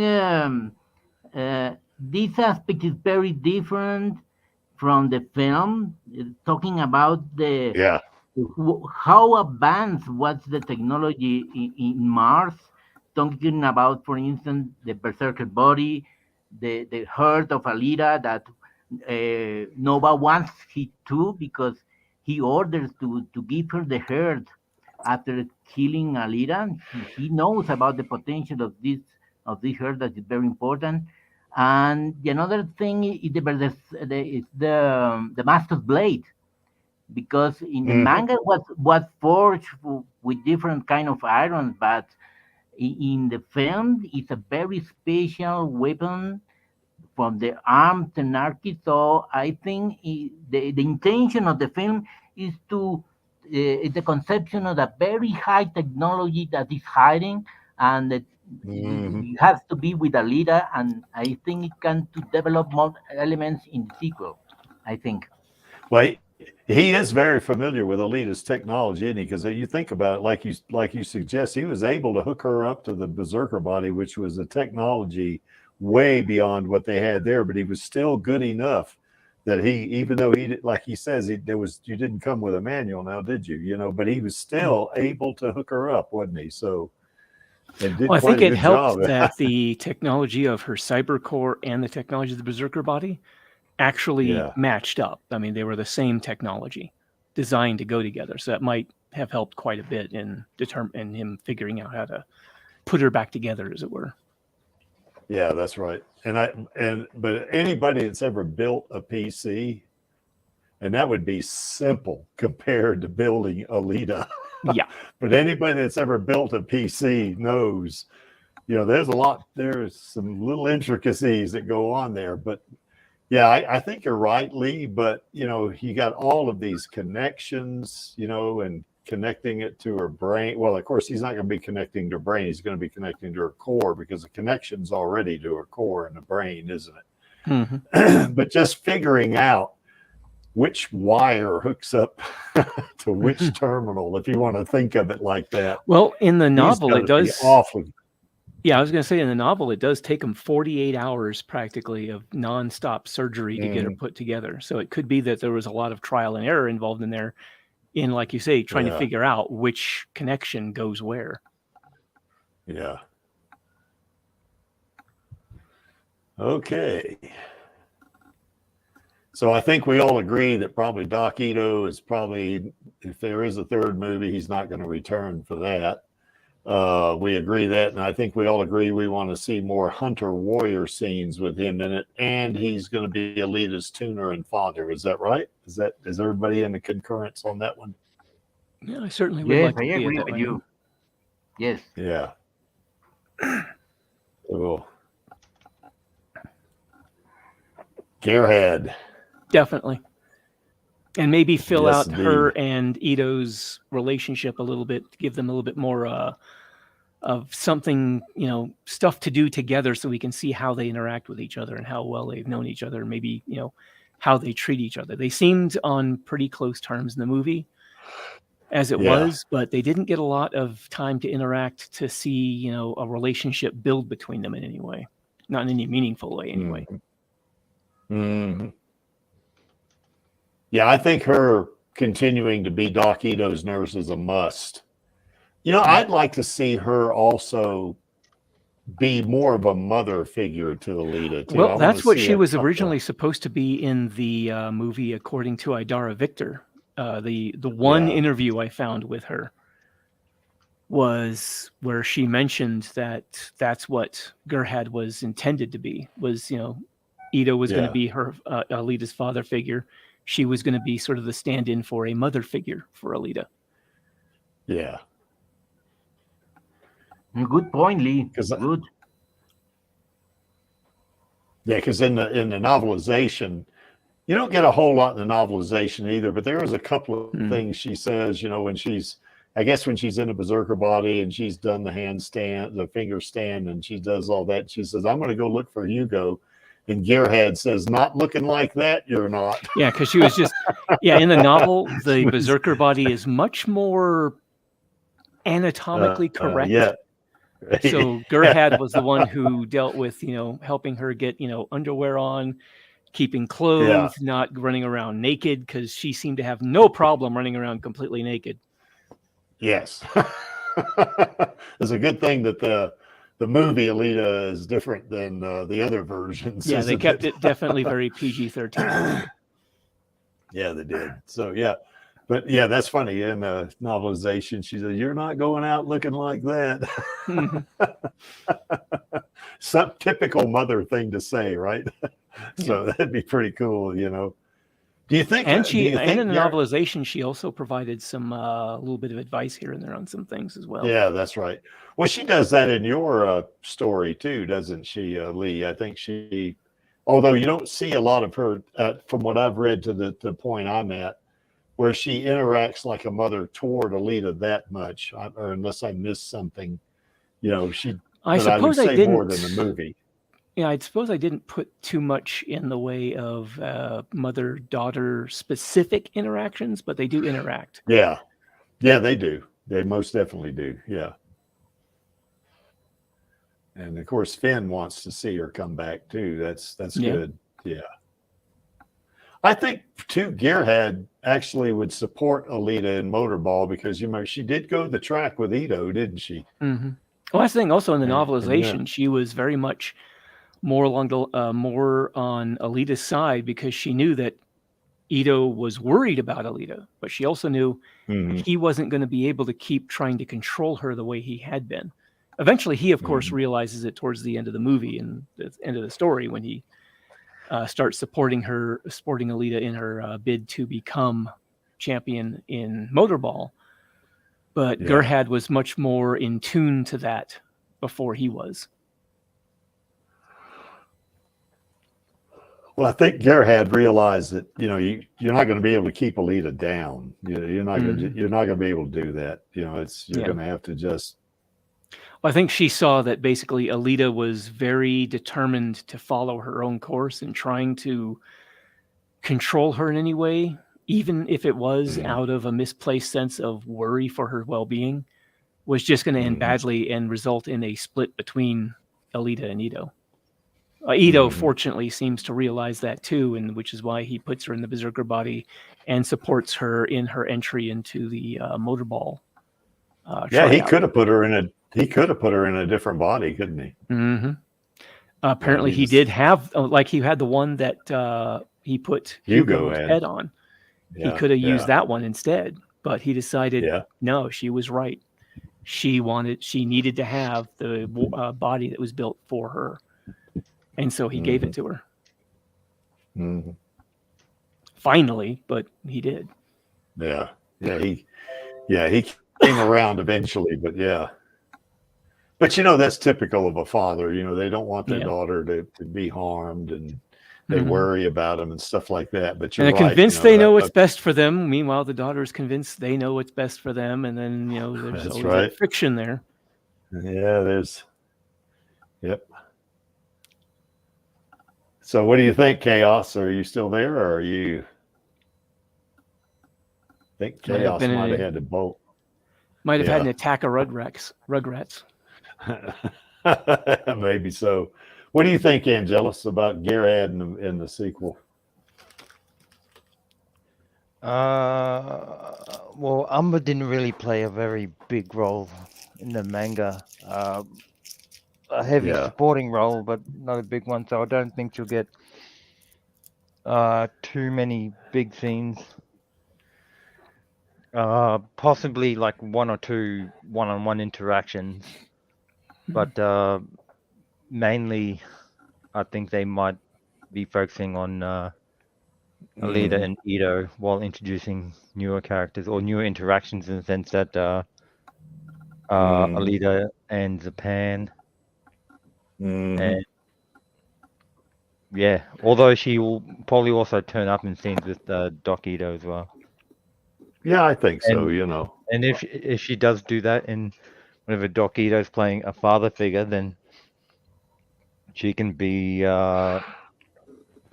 whether she comes across as a mother figure as well, or just the voice of reason to Ito's overprotectiveness, I guess, if you want to call it that. Now, I do know in the manga, Umba gets killed by Zapan. Is that right? No, he doesn't get killed by Zapan. That is the guy with the metal top of his head. I can't remember his name. He was the one. Oh, yeah. the old acquaintance Yeah. of Ito in the manga. He was drinking at the Yeah. Kansas bar, and as he's going to get another drink, he's like so out of it, he's not even paying attention to the fact that Zerkerpan just smashed through the front of the bar.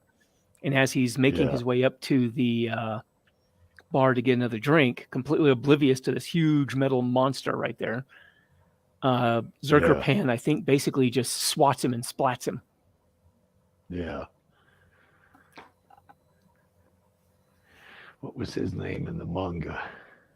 I wish I could remember. Yeah, I can't remember now. That's who I was thinking of when I said Umba, but Umba was he was on Alita's motorball team. Yeah, so, he was basically her lead mechanic, I think, in the manga. Yeah, that's right. Yeah. Yeah. Actually, I think he was one of her only mechanics in the manga. Yeah, that's right. Yeah. Yeah, the rules they have set up in the Doc Ito's journal are 3 mechanics, one of them a lead mechanic, and a tuner. For teams, it's a 7-member team with 3 backups in reserve. So they actually have like set rules that they go by with that they didn't have in the manga. The manga, I think it was just a bit more kind of thrown together a little bit. Yeah, Finn, we're going to come up to Murdoch in a little bit. And of course, in the movie, it's McTeague. That's who Murdoch is. Murdoch's the dog guy. So, yeah. Okay, so we all agree that Gerhard's coming back, but she's. I think we all agree we'd like to see her come back in some capacity. Yeah. Yeah, whether she gets a major role or not, the remains to be seen. I would like to see her do unfortunately. Yeah, I would like to see her in more of a mother or daughter type thing with Alita, but I don't know if that's going to happen. So, perhaps even at the beginning of the movie, when Alita is thinking of leaving for whatever reason, maybe she thinks he's too dangerous for her family to be around. Maybe as she's looking to leave, Gerhard, being the motherly figure, provides some advice that talks Alita into staying, maybe. Mm-hmm.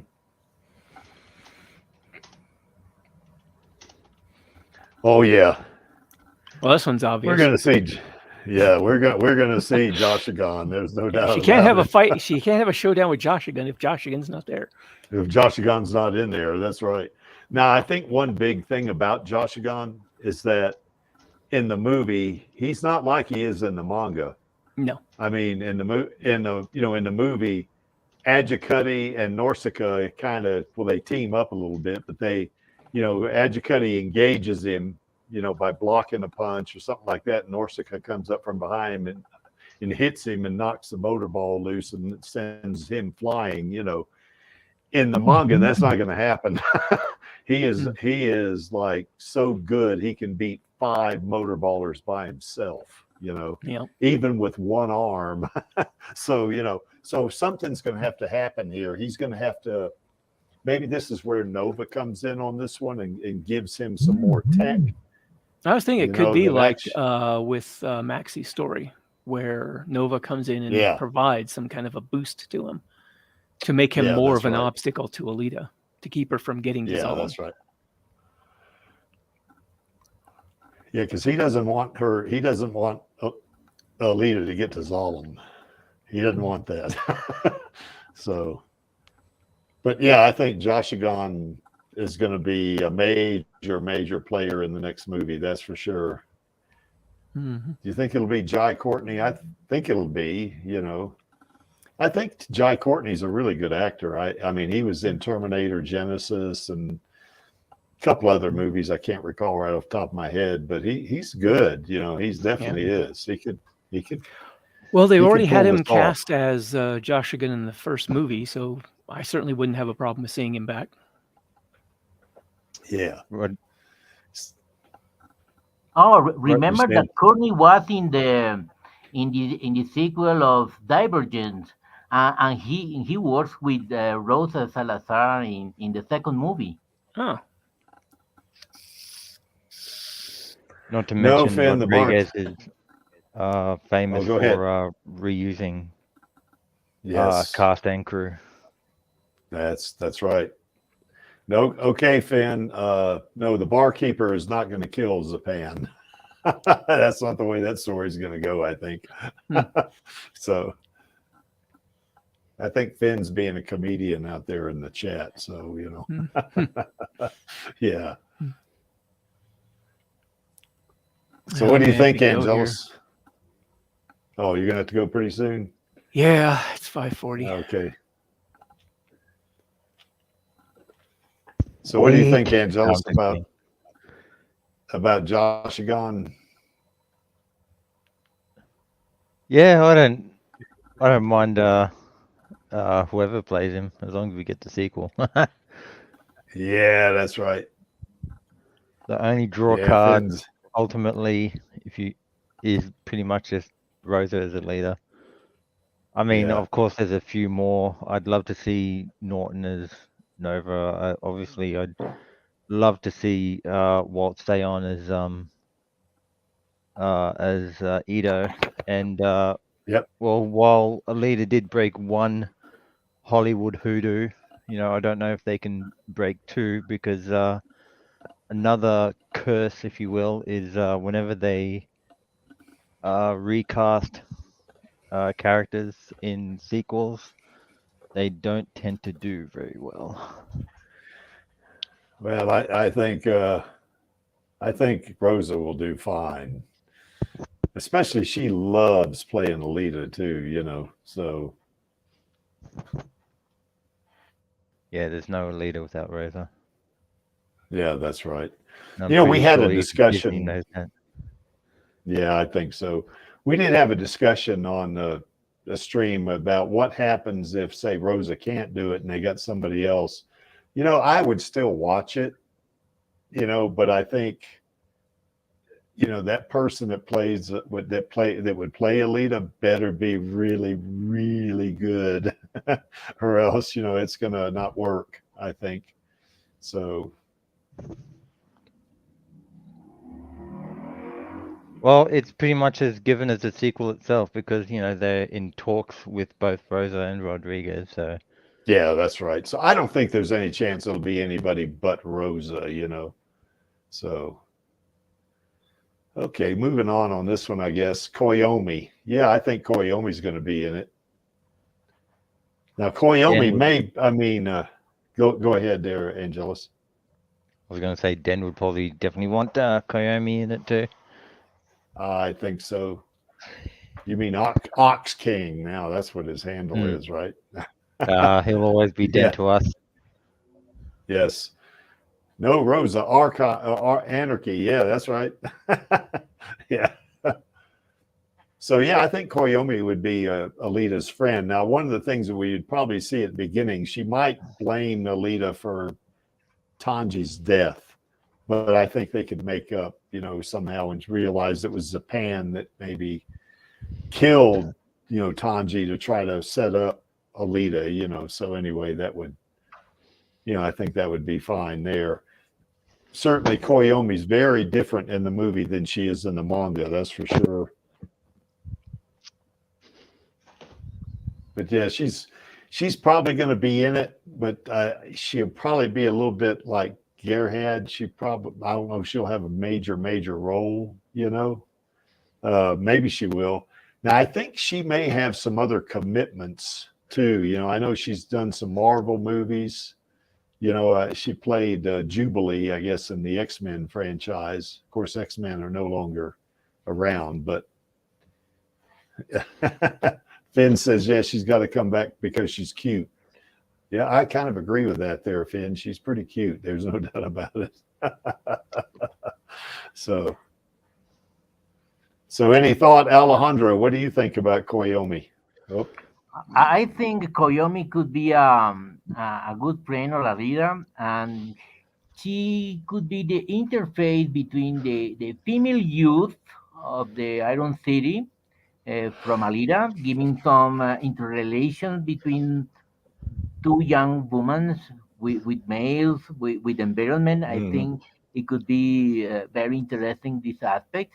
And complementing with what you mentioned, daughter-mother relation with Gerhard, because it's Mhm. another interface, but with a mature woman that knows more about the world, knows about the cybernetic aspects, technical aspects, and giving the support of the feelings of how a woman adult can give some very interesting aspects to Alita. I think the two characters could be a very good complementing aspect of the female aspect of the world in Iron City to Alita.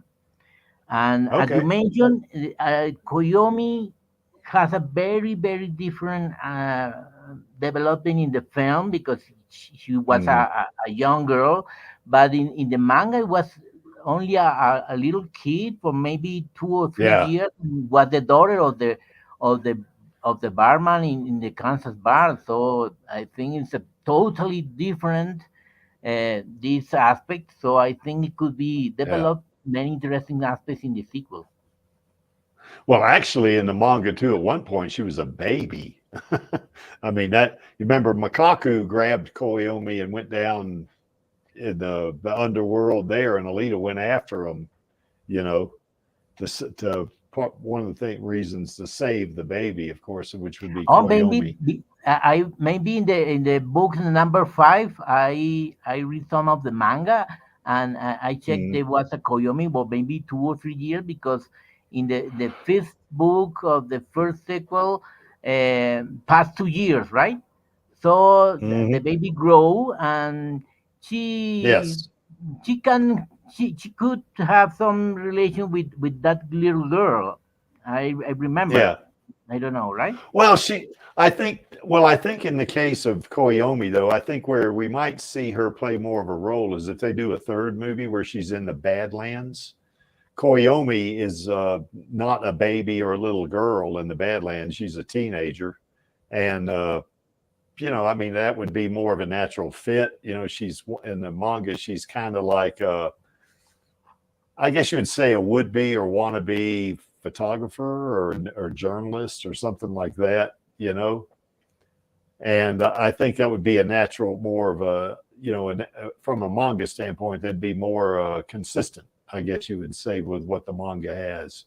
So, or what's in the manga. So I think it fit better there. However, I do think Koyomi fit just awfully good in the movie, even though in the manga she's a baby in part of it and a little girl at one point. It worked for me. Now of course when I saw the movie the first time, I didn't know much about the manga, just from what I'd seen, just scanning through the pages. So I didn't really know much about Koyomi at all. I didn't know Koyomi at all, actually. So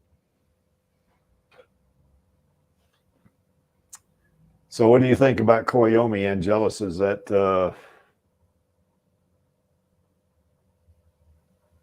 I think maybe she might. Oh, what was I gonna? Oh, I had this thing in the back of my head. She'd probably blame her for Hugo. Yeah. Probably dislike her for not meshing with Tanji. So flipping that aspect. And I mean, if they do no, they probably wouldn't do that because that's too far separated. Mhm. But I'm guessing the best way that they probably still use her character is that, like perhaps in her melancholy, she ends up, finding a wanted poster for Tanji or Hugo even. Oh no, she already knows Yeah. about Hugo. But if she finds one for Tanji as well, because don't forget, unless she's in on it, she wouldn't know about their dealings, and Yeah. she wouldn't have known that they were out at the time. Because don't forget, it Yeah. was Hugo wasn't there. It was just Tanji and the third person. And maybe she'd know that Zapan actually framed Hugo. So Well, worst case eventually, scenario, she'd she'd find the wanted poster for Yeah. Tanji, and it Yeah. would marry up with the one that would be out for Hugo as well. And she was thinking, shit, maybe Alita was right. Yeah. And they Yeah, could, I think I could see them reconciling. I could see Tanji being mad at her for Hugo and I mean Koyomi being mad at Alita for Hugo and Tanji, but later on discovering the truth and then reconciling with Alita. You know, I could definitely see that happening. yeah. Yeah, but you're right, Finn. Koyomi is cute. There's no doubt about it. So anyway, moving right along, I guess. McTeague. Now, Finn, this is who you said you were wondering about Murdoch. This is actually Murdoch right here in the manga. So McTeague is they changed his name. I guess they didn't like the name Murdoch, I guess, for some reason.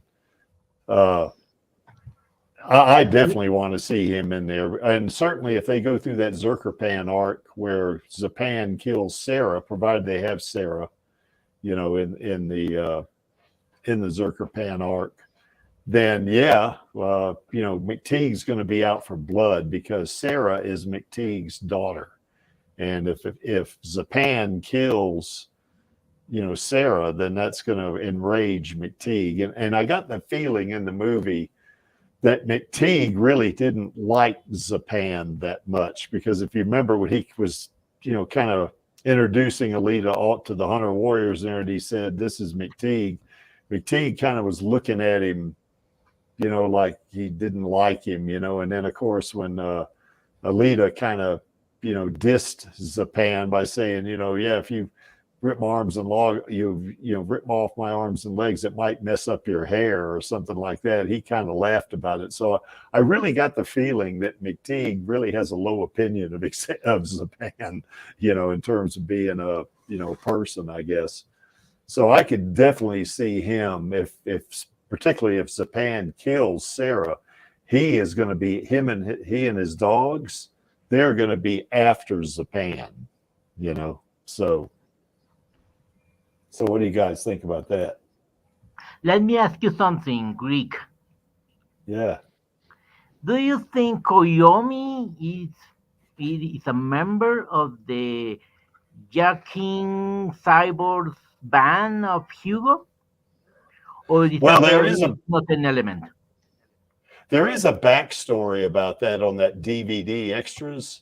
And there was one shot in there where they had Koyomi, Tanji, and Hugo. They were jacking a cyborg, and she was in that. Now, in the movie, you didn't get that impression too much, but in that extra, you know, you thought, well, maybe she is part of that, you know. I don't know. You know, I really don't know if she is or not. That is something else we might discover if, you know, she's in the sequel. We might learn that about her, whether or not she was in on it or not. We might learn that, but I don't know, Alejandro. Okay, because I think it could be very interesting, this aspect, but there are so many dark part of the person that maybe could be developed in the sequel. And I remember one of the pictures that James Cameron paid for the graphics designers in the 2005, and one of the pictures recreating Alita in that time, Koyomi was drawing like a member of the jacking band of Hugo. So I think it could be very interesting to develop that part of the human nature of Koyomi. Could be. That's something we could learn. That's for sure.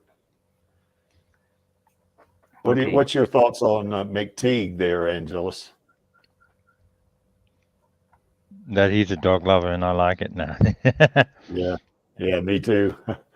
And the guy that played McTeague, his name is Jeff Fahey. He is really good. I really like that guy a lot. He one of the movies he was in, I really liked him in, was Silverado, and he played an outlaw named Tyree, and he was really good in that role, boy. I mean, you could just see he was just, you know, he was bad news. So, I really liked him in that role, and I've ever since I saw that movie, that's back in the mid 80s, I guess. I've seen him in other stuff, and he's real good in everything I've seen him in. So, and he didn't have a very big role. He only had what what did he say? He wasn't a dog lover. I just hate that. When he was talking about Garushka running off, and he called his dogs back. He said, he said break off or something like that. And the dogs, I guess, are trained to come back. But it'd be neat to see him with a few more lines. In play more of a role, particularly in the Zerkerpan arc, because he's going to be after Zapan. And that would be a very cool thing, I think, to see him in that, doing that.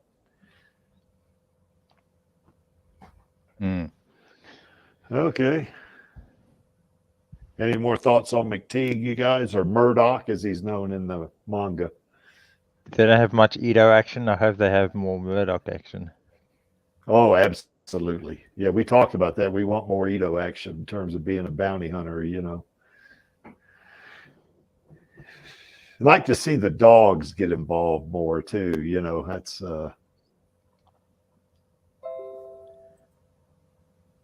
which also kind of makes me think that they would get more McTeague action, just to get. Yeah, you would think. Oh yeah. Okay, Screwhead. This is one that Creek definitely wants to see back in there. I really like Elle Lamont. I think she's great, in a different body, maybe. Now, she was in two bodies in this movie. She was in the body she's in there, you see in that picture. And she was also in that four-arm body in the motorball thing or murder ball thing, So, definitely she could, and it's kind of like Elle Lamont said in that interview, they could take her head off and pop it on another body. So, she could definitely be in another body. What I would like to see is like what Elle Lamont said, that she reconciles with Alita because, she realizes that, hey, this is all bull crap, and these people are using me or they tried to use me and I just hate that, and I'm going to team up with Alita, and take it all down, I think is what she said, something like that. So, I would sure love to see Screwhead come back, and even maybe to the point. Now, I know this may not happen in the movie, but it'd be kind of neat to see her when Alita, if they ever did this in a movie where Alita sings, where Screwhead sings with her. That'd be kind of cool, I think, Now, I think Elle Lamont said she's not a professional singer, that's for sure. But, it would be so cool to see Screwhead come back because, as we talked about in that interview, when she was cut in half because Stinger wasn't paying attention, it didn't damage her head, and it seemed to cut her in half down around her, around where her hips are, down there. So it's very likely she survived that, because it didn't really damage her core from what you could tell in the movie, So it'd be pretty cool to see Screwhead come back. But even if Screwhead came back, not as Alita's friend, but she came back and wanted to get revenge on her or something, I'd still be all for that, even though she might be a bad guy in that one, that'd still be cool. As long as she got back in it, the Creek would be happy with it. So anyway, what do you guys think? I think Screwhead could be a good team with Alita, like a Hunter Warriors. Be a very dangerous female hunting warriors in Island City. The two females could be brutal for any enemy of the factory. Sure for that. Yes. Well, Screwhead is a bounty hunter. I mean, hey, if there's a bounty on somebody's head, she's going to want to get it, So, I mean, and if her and Alita team up like you suggest, that'd be an awesome team, I think. If they did bounty hunting together. God, I wouldn't want that. I wouldn't want those two after me if I had a bounty on my head. That's for sure, And I think Dr. Ito can repair it. Yes. Sure, because as you mentioned, because it was cut in the middle of the body, so the heart, the brain, it's intact. only separated in some part that I'm sure the doctor will have the possibility to repair all the body. And I think a female having 4 arms, it's very dangerous with Alita, with her berserker body, can kill anyone in Iron City to get the bounty. Really? Well, it's kind of like she said in the interview, it'd be pretty cool if Alita had a badass buddy to watch her back. I think she said something like that, and them team up, I mean, that'd be awesome. God almighty, I'd lose it. So anyway, what do you think, Angelus? About Screwhead? Yeah. Well, I just want more element there too, but I'm with you on that one. Yeah. Or maybe Elle could come back as another character too, or a voiceover of a character or something. No. But I Screwhead. Yeah, I want her back as Screwhead. That's definitely, I want her back as Screwhead. So, yep. Yeah, I mean, I just don't know how they'd be able to reuse her again. The character itself. Repair. Well, they could. I don't know. They introduced new characters in the first movie. They could do it in the second. In this case, it'd be the same character, but yeah. I remember when she was on that stream, she was delightful, wasn't she, Angela? She was really neat. I kind of enjoyed that interview a lot. So, okay, so the creek doesn't gush too much. Let's move to the next one. Zapan. Oh, absolutely. Ed Skrine's got to be in there. Yeah, and he's going to be in the Berserker body because that's when we're going to get Zerker Pan. He's going to be badass on that one. My thought is if they stay true to the manga, he sees Alita competing in Motorball and he loses it, and then he accidentally kills Sarah and, he gets that Berserker body. And then of course it's all mayhem after that. So anyway, what's your thoughts about that, Alejandro, about Zapan? Well, Zapan, after the humiliation of for Alita in the Kansas bar and the way that she cut the face, I think it has a very strong enemy in this gentleman. I think it's very dangerous.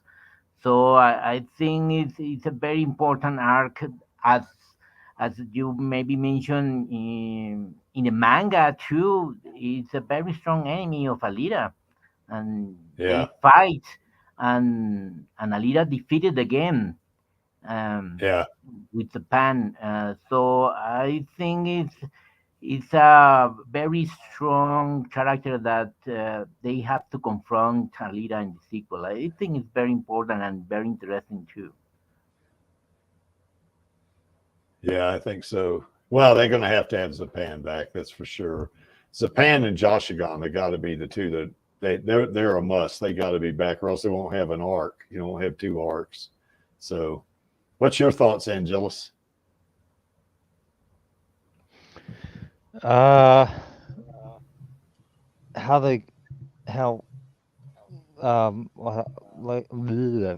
English. How they're gonna do Zapan's or Zerkapan's cipher body, I should say. Hello, Künstler 99. Hey, how's it going? Real good. Glad you could join us, man. Yeah, I was able to pop in for a few minutes. Yeah, cool. It's good you're here. Sorry, Angelus, I didn't mean to interrupt you. What were your thoughts? No, to see how they're going to use avatar tech for Zerkapan's body. Yeah, that's because he's basically a monster in the manga, isn't he? Yeah, he's huge. God, That's God Almighty. That's going to be awesome if they do something on that scale. So,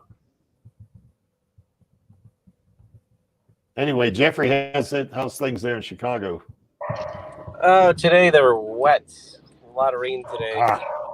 But that's starting to get warm, so temps are starting to get up to be like 70 degrees, like on a pretty consistent basis. Nice. Now you live west of Chicago, right? Yeah. Yeah, I'm somewhat southwest familiar. of it. Yeah, I'm somewhat familiar with the area west and southwest. Yeah. Okay, well, I think we agree that Japan's got to be in it. We definitely want to see how they apply that, motion capture technology to him being the huge monster he's going to have to be if they follow the manga. So it's going to be interesting to see. I know Ed Skrein in an interview said he would like to see what it'd be to be like in a berserker body, in the movie, of course. And I think he would like that, I think, because I think that's what he said, something along those lines, And I really like Ed Skrein, too. He's a great actor. He was in that movie Midway. I tell you, that guy was good. He pulled off that Brooklyn accent real well, I think, And, he played a fighter pilot in that thing, or a flight squadron leader, I guess. And he did a great job in that thing. I think he was also in a Transporter reboot, wasn't he? If I remember. Any of you guys know that? He was. I've got it on DVD too, actually. Ah, okay. So anyway, yep, Japan's got to be in it. That's for sure. Any thoughts there, Künstler 99, about Japan being in it? Yeah, I think the whole Berserker Pan thing, I do think that's gonna come up. It is gonna be kind of interesting to see how they interpret how that body design would look. Because obviously the only thing that they really have to go off of is the manga for inspiration, because obviously the OVA doesn't really have much to it, and obviously what they've already designed as far as the Berserker body. So yeah, it'd be interesting to see how they incorporate the nanotechnology aspect of nanomachines run amok. And how that would affect the body. What I would find really interesting is how they would show the collapser bullets and how that would affect it, because in the manga it almost looks like it's melting and when it's destroying the body, and it'll be interesting to see how they do that or interpret that when it comes to when he's defeated and the nanomachines are being destroyed with that whole thing too. Yeah, I think we had a brief discussion about that a while ago, where the collapse around the nanotech and that actually are, they kind of seek out the berserker cells and destroy them, and I think that's kind of where the melting thing you mentioned comes in. I think it just takes them all out, eventually. So yeah, it's going to be interesting how they pull that off, or if they're going to pull it off like that, or they beat him in another way. I'm not, these folks are very creative in this area, in terms of all the variety of things they can do, for sure. So yeah, now I think it'd be interesting to see the fight, because if they're gonna have that fight, then Alita, if I don't see Alita cutting her torso in half to free herself to be able to defeat Berserker Pan, I'm gonna be disappointed, because that's such an iconic scene of her yes. And that's a point where it's not like she's been torn apart. It's the fact that she tears herself apart. Yeah. To do it, like, and it's a change from dealing or fighting like in the first movie where like that was not her choice. Whereas this is like, I'm gonna use this, and this is what I have to do, and it's such a shift of character. It's a shift in her battle technique to like to use her mechanics to her advantage, to be like, all right, well, I guess I got to get rid of my legs. Yeah. Yeah, if I don't get rid of my legs, he's going to win. Yeah. Yeah, it's going to be interesting to see how they pull that off, because I don't see them doing like they did with Grishka, where he breaks her in half, because they've already done that. You know, it's going to have to be some other way, I think. That's going to be interesting now that you mention it. That would be, I mean, that is one of those things where it just pushes the character to such a epic level of like, okay, like this is a strong-willed person. They just like, they cut themselves in half to defeat this thing. It's insanity. And like, that's one of those things when I read that, because I read that manga, like, because I mean, what, that was like volume 5. Like I think I was still working, like I think I was like still like 16 or 17 when I was reading that, like, and it blew me away when I read that volume, just because it was so intense as far as a comic book fight scene. Yeah.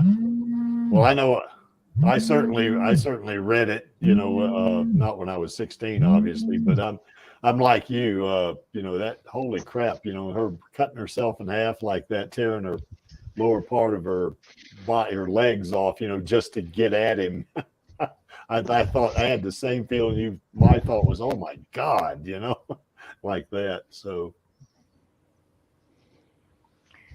there is an interesting point about the Zapan that I would like to check in the sequel. It's about the knowledge of Zapan about the anarchy, because he was the own of the Damascus blade. He knows the power of that sword. So maybe in the sequel he would like to recover the arm from Alita again, because he was the only one that have that weapon in Iron City. I think it's one of the biggest weapon in all the cities. So I think maybe it could be important for Japan to recover the most important weapon in that. I think could be interesting, and that is very, very different from the manga. Yes. Yeah, in the manga, he was just kind of a monster. He was a beast, you know, when he got the berserker body. I don't know if he cared about the Damascus blade at that point, you know, but I kind of agree with you. No, I mean, just knowing Japan from the movie, you know, the way he was and how he lost his blade, I could see him just really being obsessive about getting that blade back, you know, because Alita took it from me like she took my face off, you know. I could see that. Sure. Yeah. Sure. Okay, guys, anybody got any other thoughts about Japan?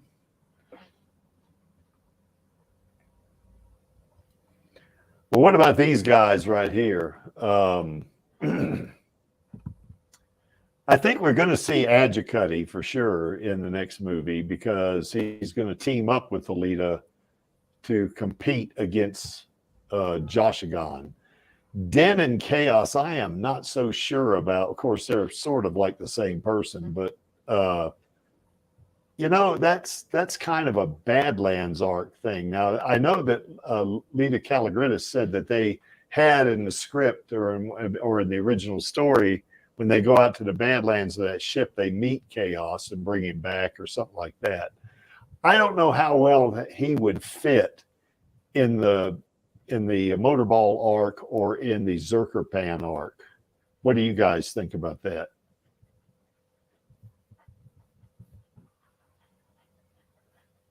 So what do you think, Künstler?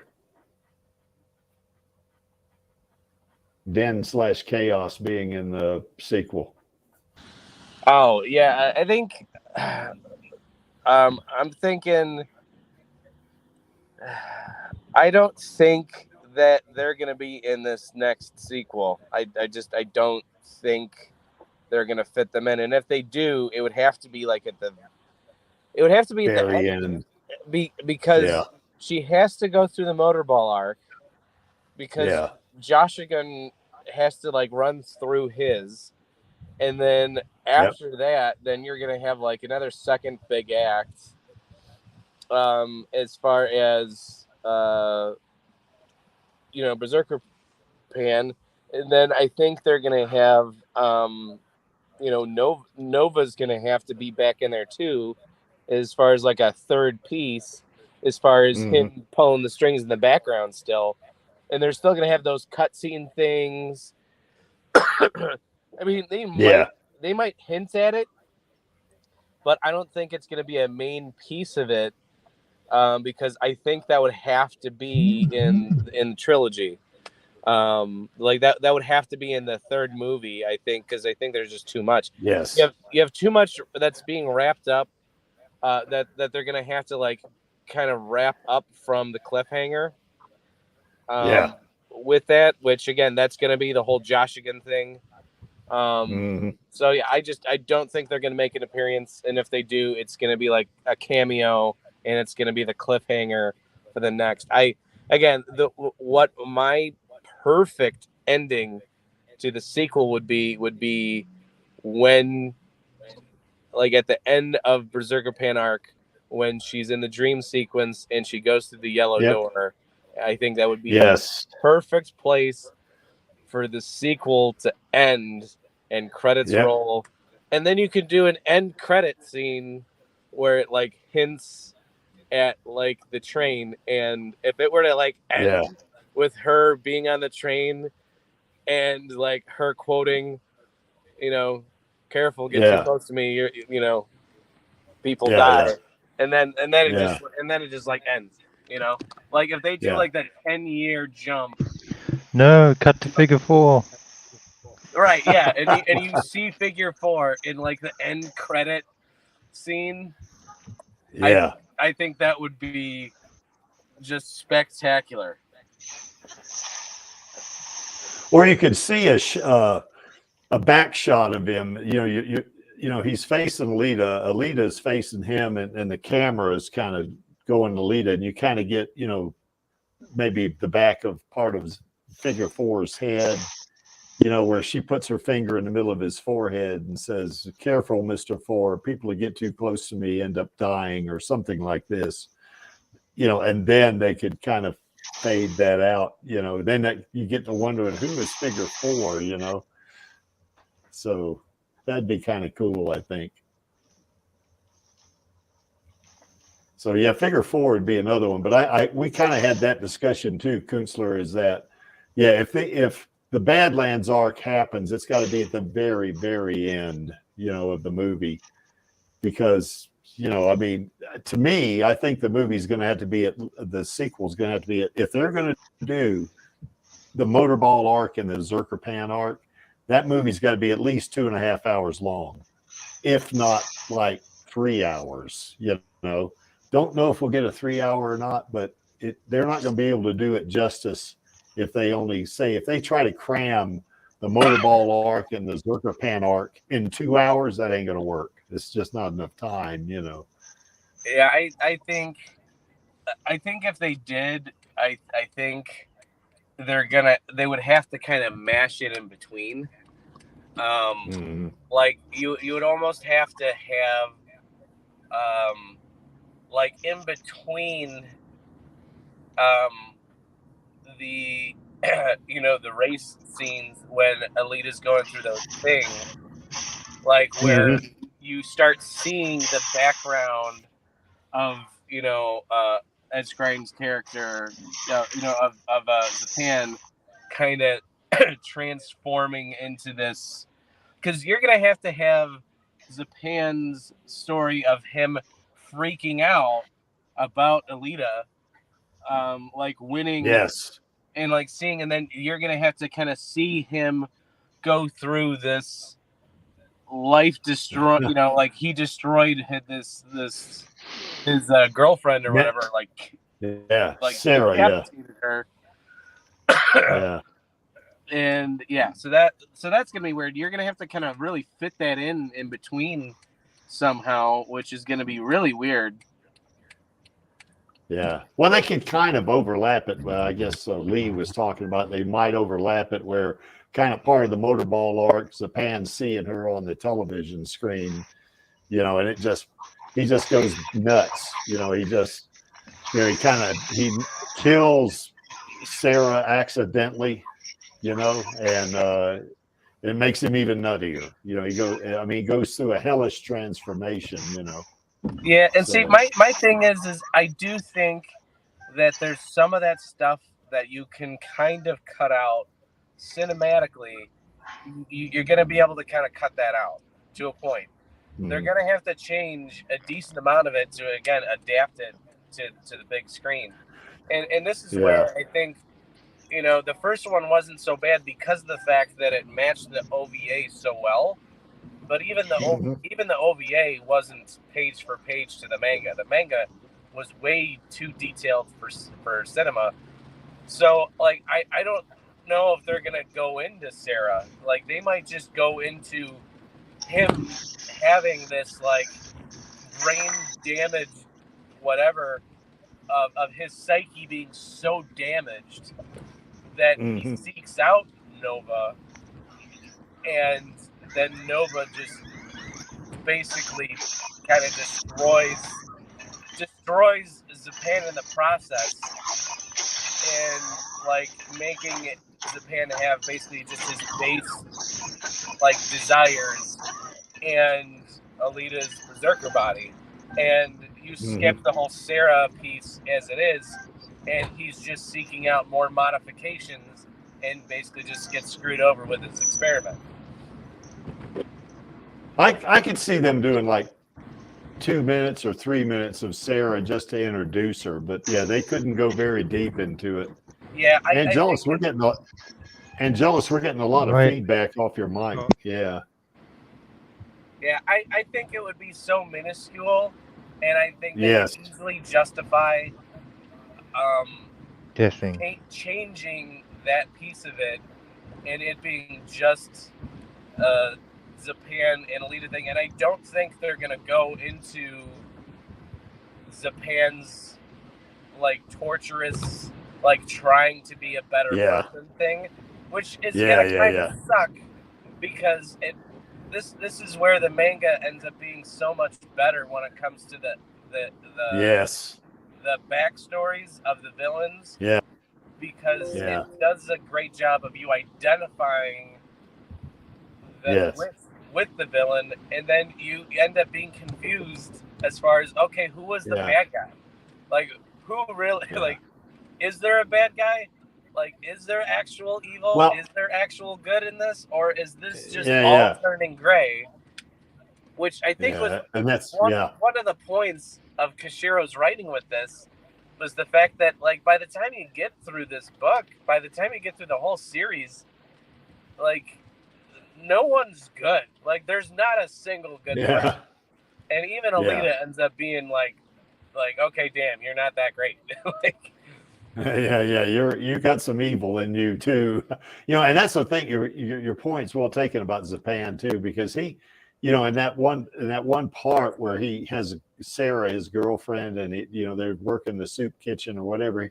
I got the feeling he was really trying to do the right thing. He's really trying to be good and stuff like that. And then all of a sudden he sees Alita, and he goes sideways.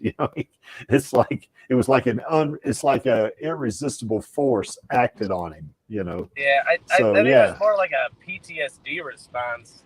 Yeah, I think so. That's where he just got those flashbacks, and then he went into and then he just went literally berserk. Literally, yeah. Yeah.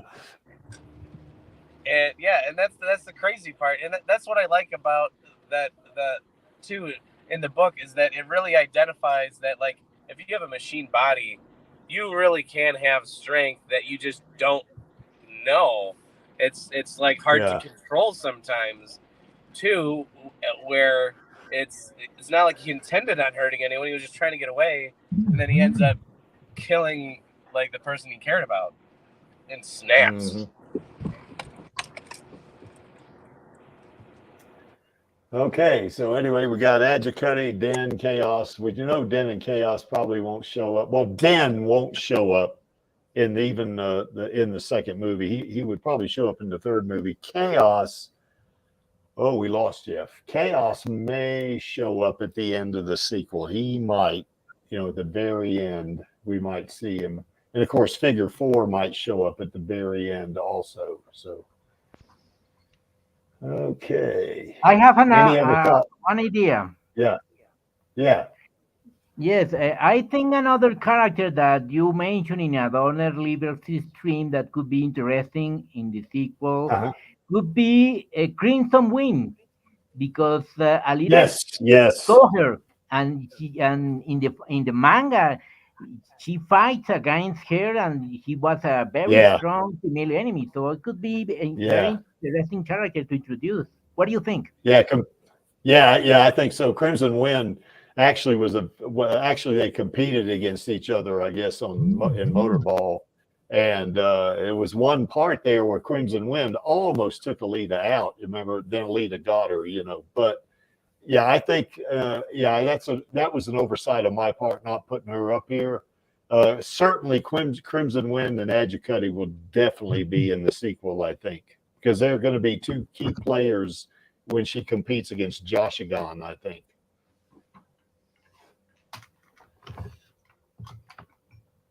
Any other thoughts there, Angelus?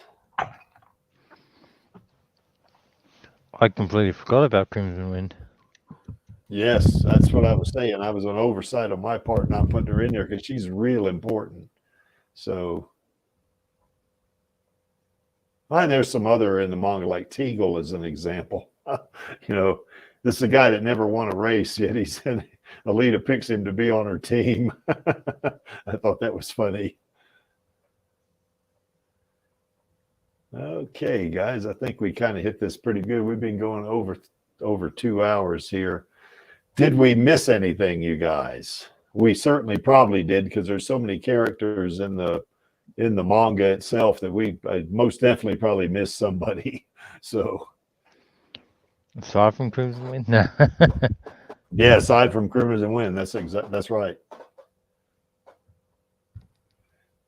Okay, so as you can see there in that middle image, Alita loves her Uncle Creek because Alita wants that sequel, and so does Uncle Creek. That's for sure. So, and of course, this is our queen right here. And you got this picture, I think, Angelus, if I'm not mistaken. Mm-hmm. And of course, we lovely. Oh yeah, and of course, shout outs to El Lamont and Jesse Fisher. Man, those two were instrumental in bringing Screwhead to life. And all three of these ladies are great in the Creeks book, that's for sure, And certainly, as I say every week, it sure don't hurt that they're pretty. So, so anyway, not to embarrass them too much. Of course, they're probably not watching the stream. So anyway, I want to see all three of them come back. Certainly, I want to see Alita come back for sure. I want the sequel, but I want to see Screwhead come back too. I think she'd be an addition to the movie. So. Okay, so Radio Chaos tomorrow, 163. Now, Angelus, you're going to be there, I think, right? Are you the host? I think you probably are, aren't you? If Maxie needs me to be, basically, because I'll definitely Maxie be there. Yeah, I will be there also. So, yeah, we're going to it's kind of a subject, I guess, where it's complementary to what we went over today. I mean, we went over in detail what's going to be what we want to see in the sequel, in terms of characters and arcs. But this one's going to be a little more big picture, you know. Is Disney going to do the sequel? Yes, we want Disney to do the sequel. When are they going to greenlight it? We're going to be talking about some of that stuff tomorrow. So it should be a pretty interesting stream, I think. Any other things you can think of there, Angelus, on this one?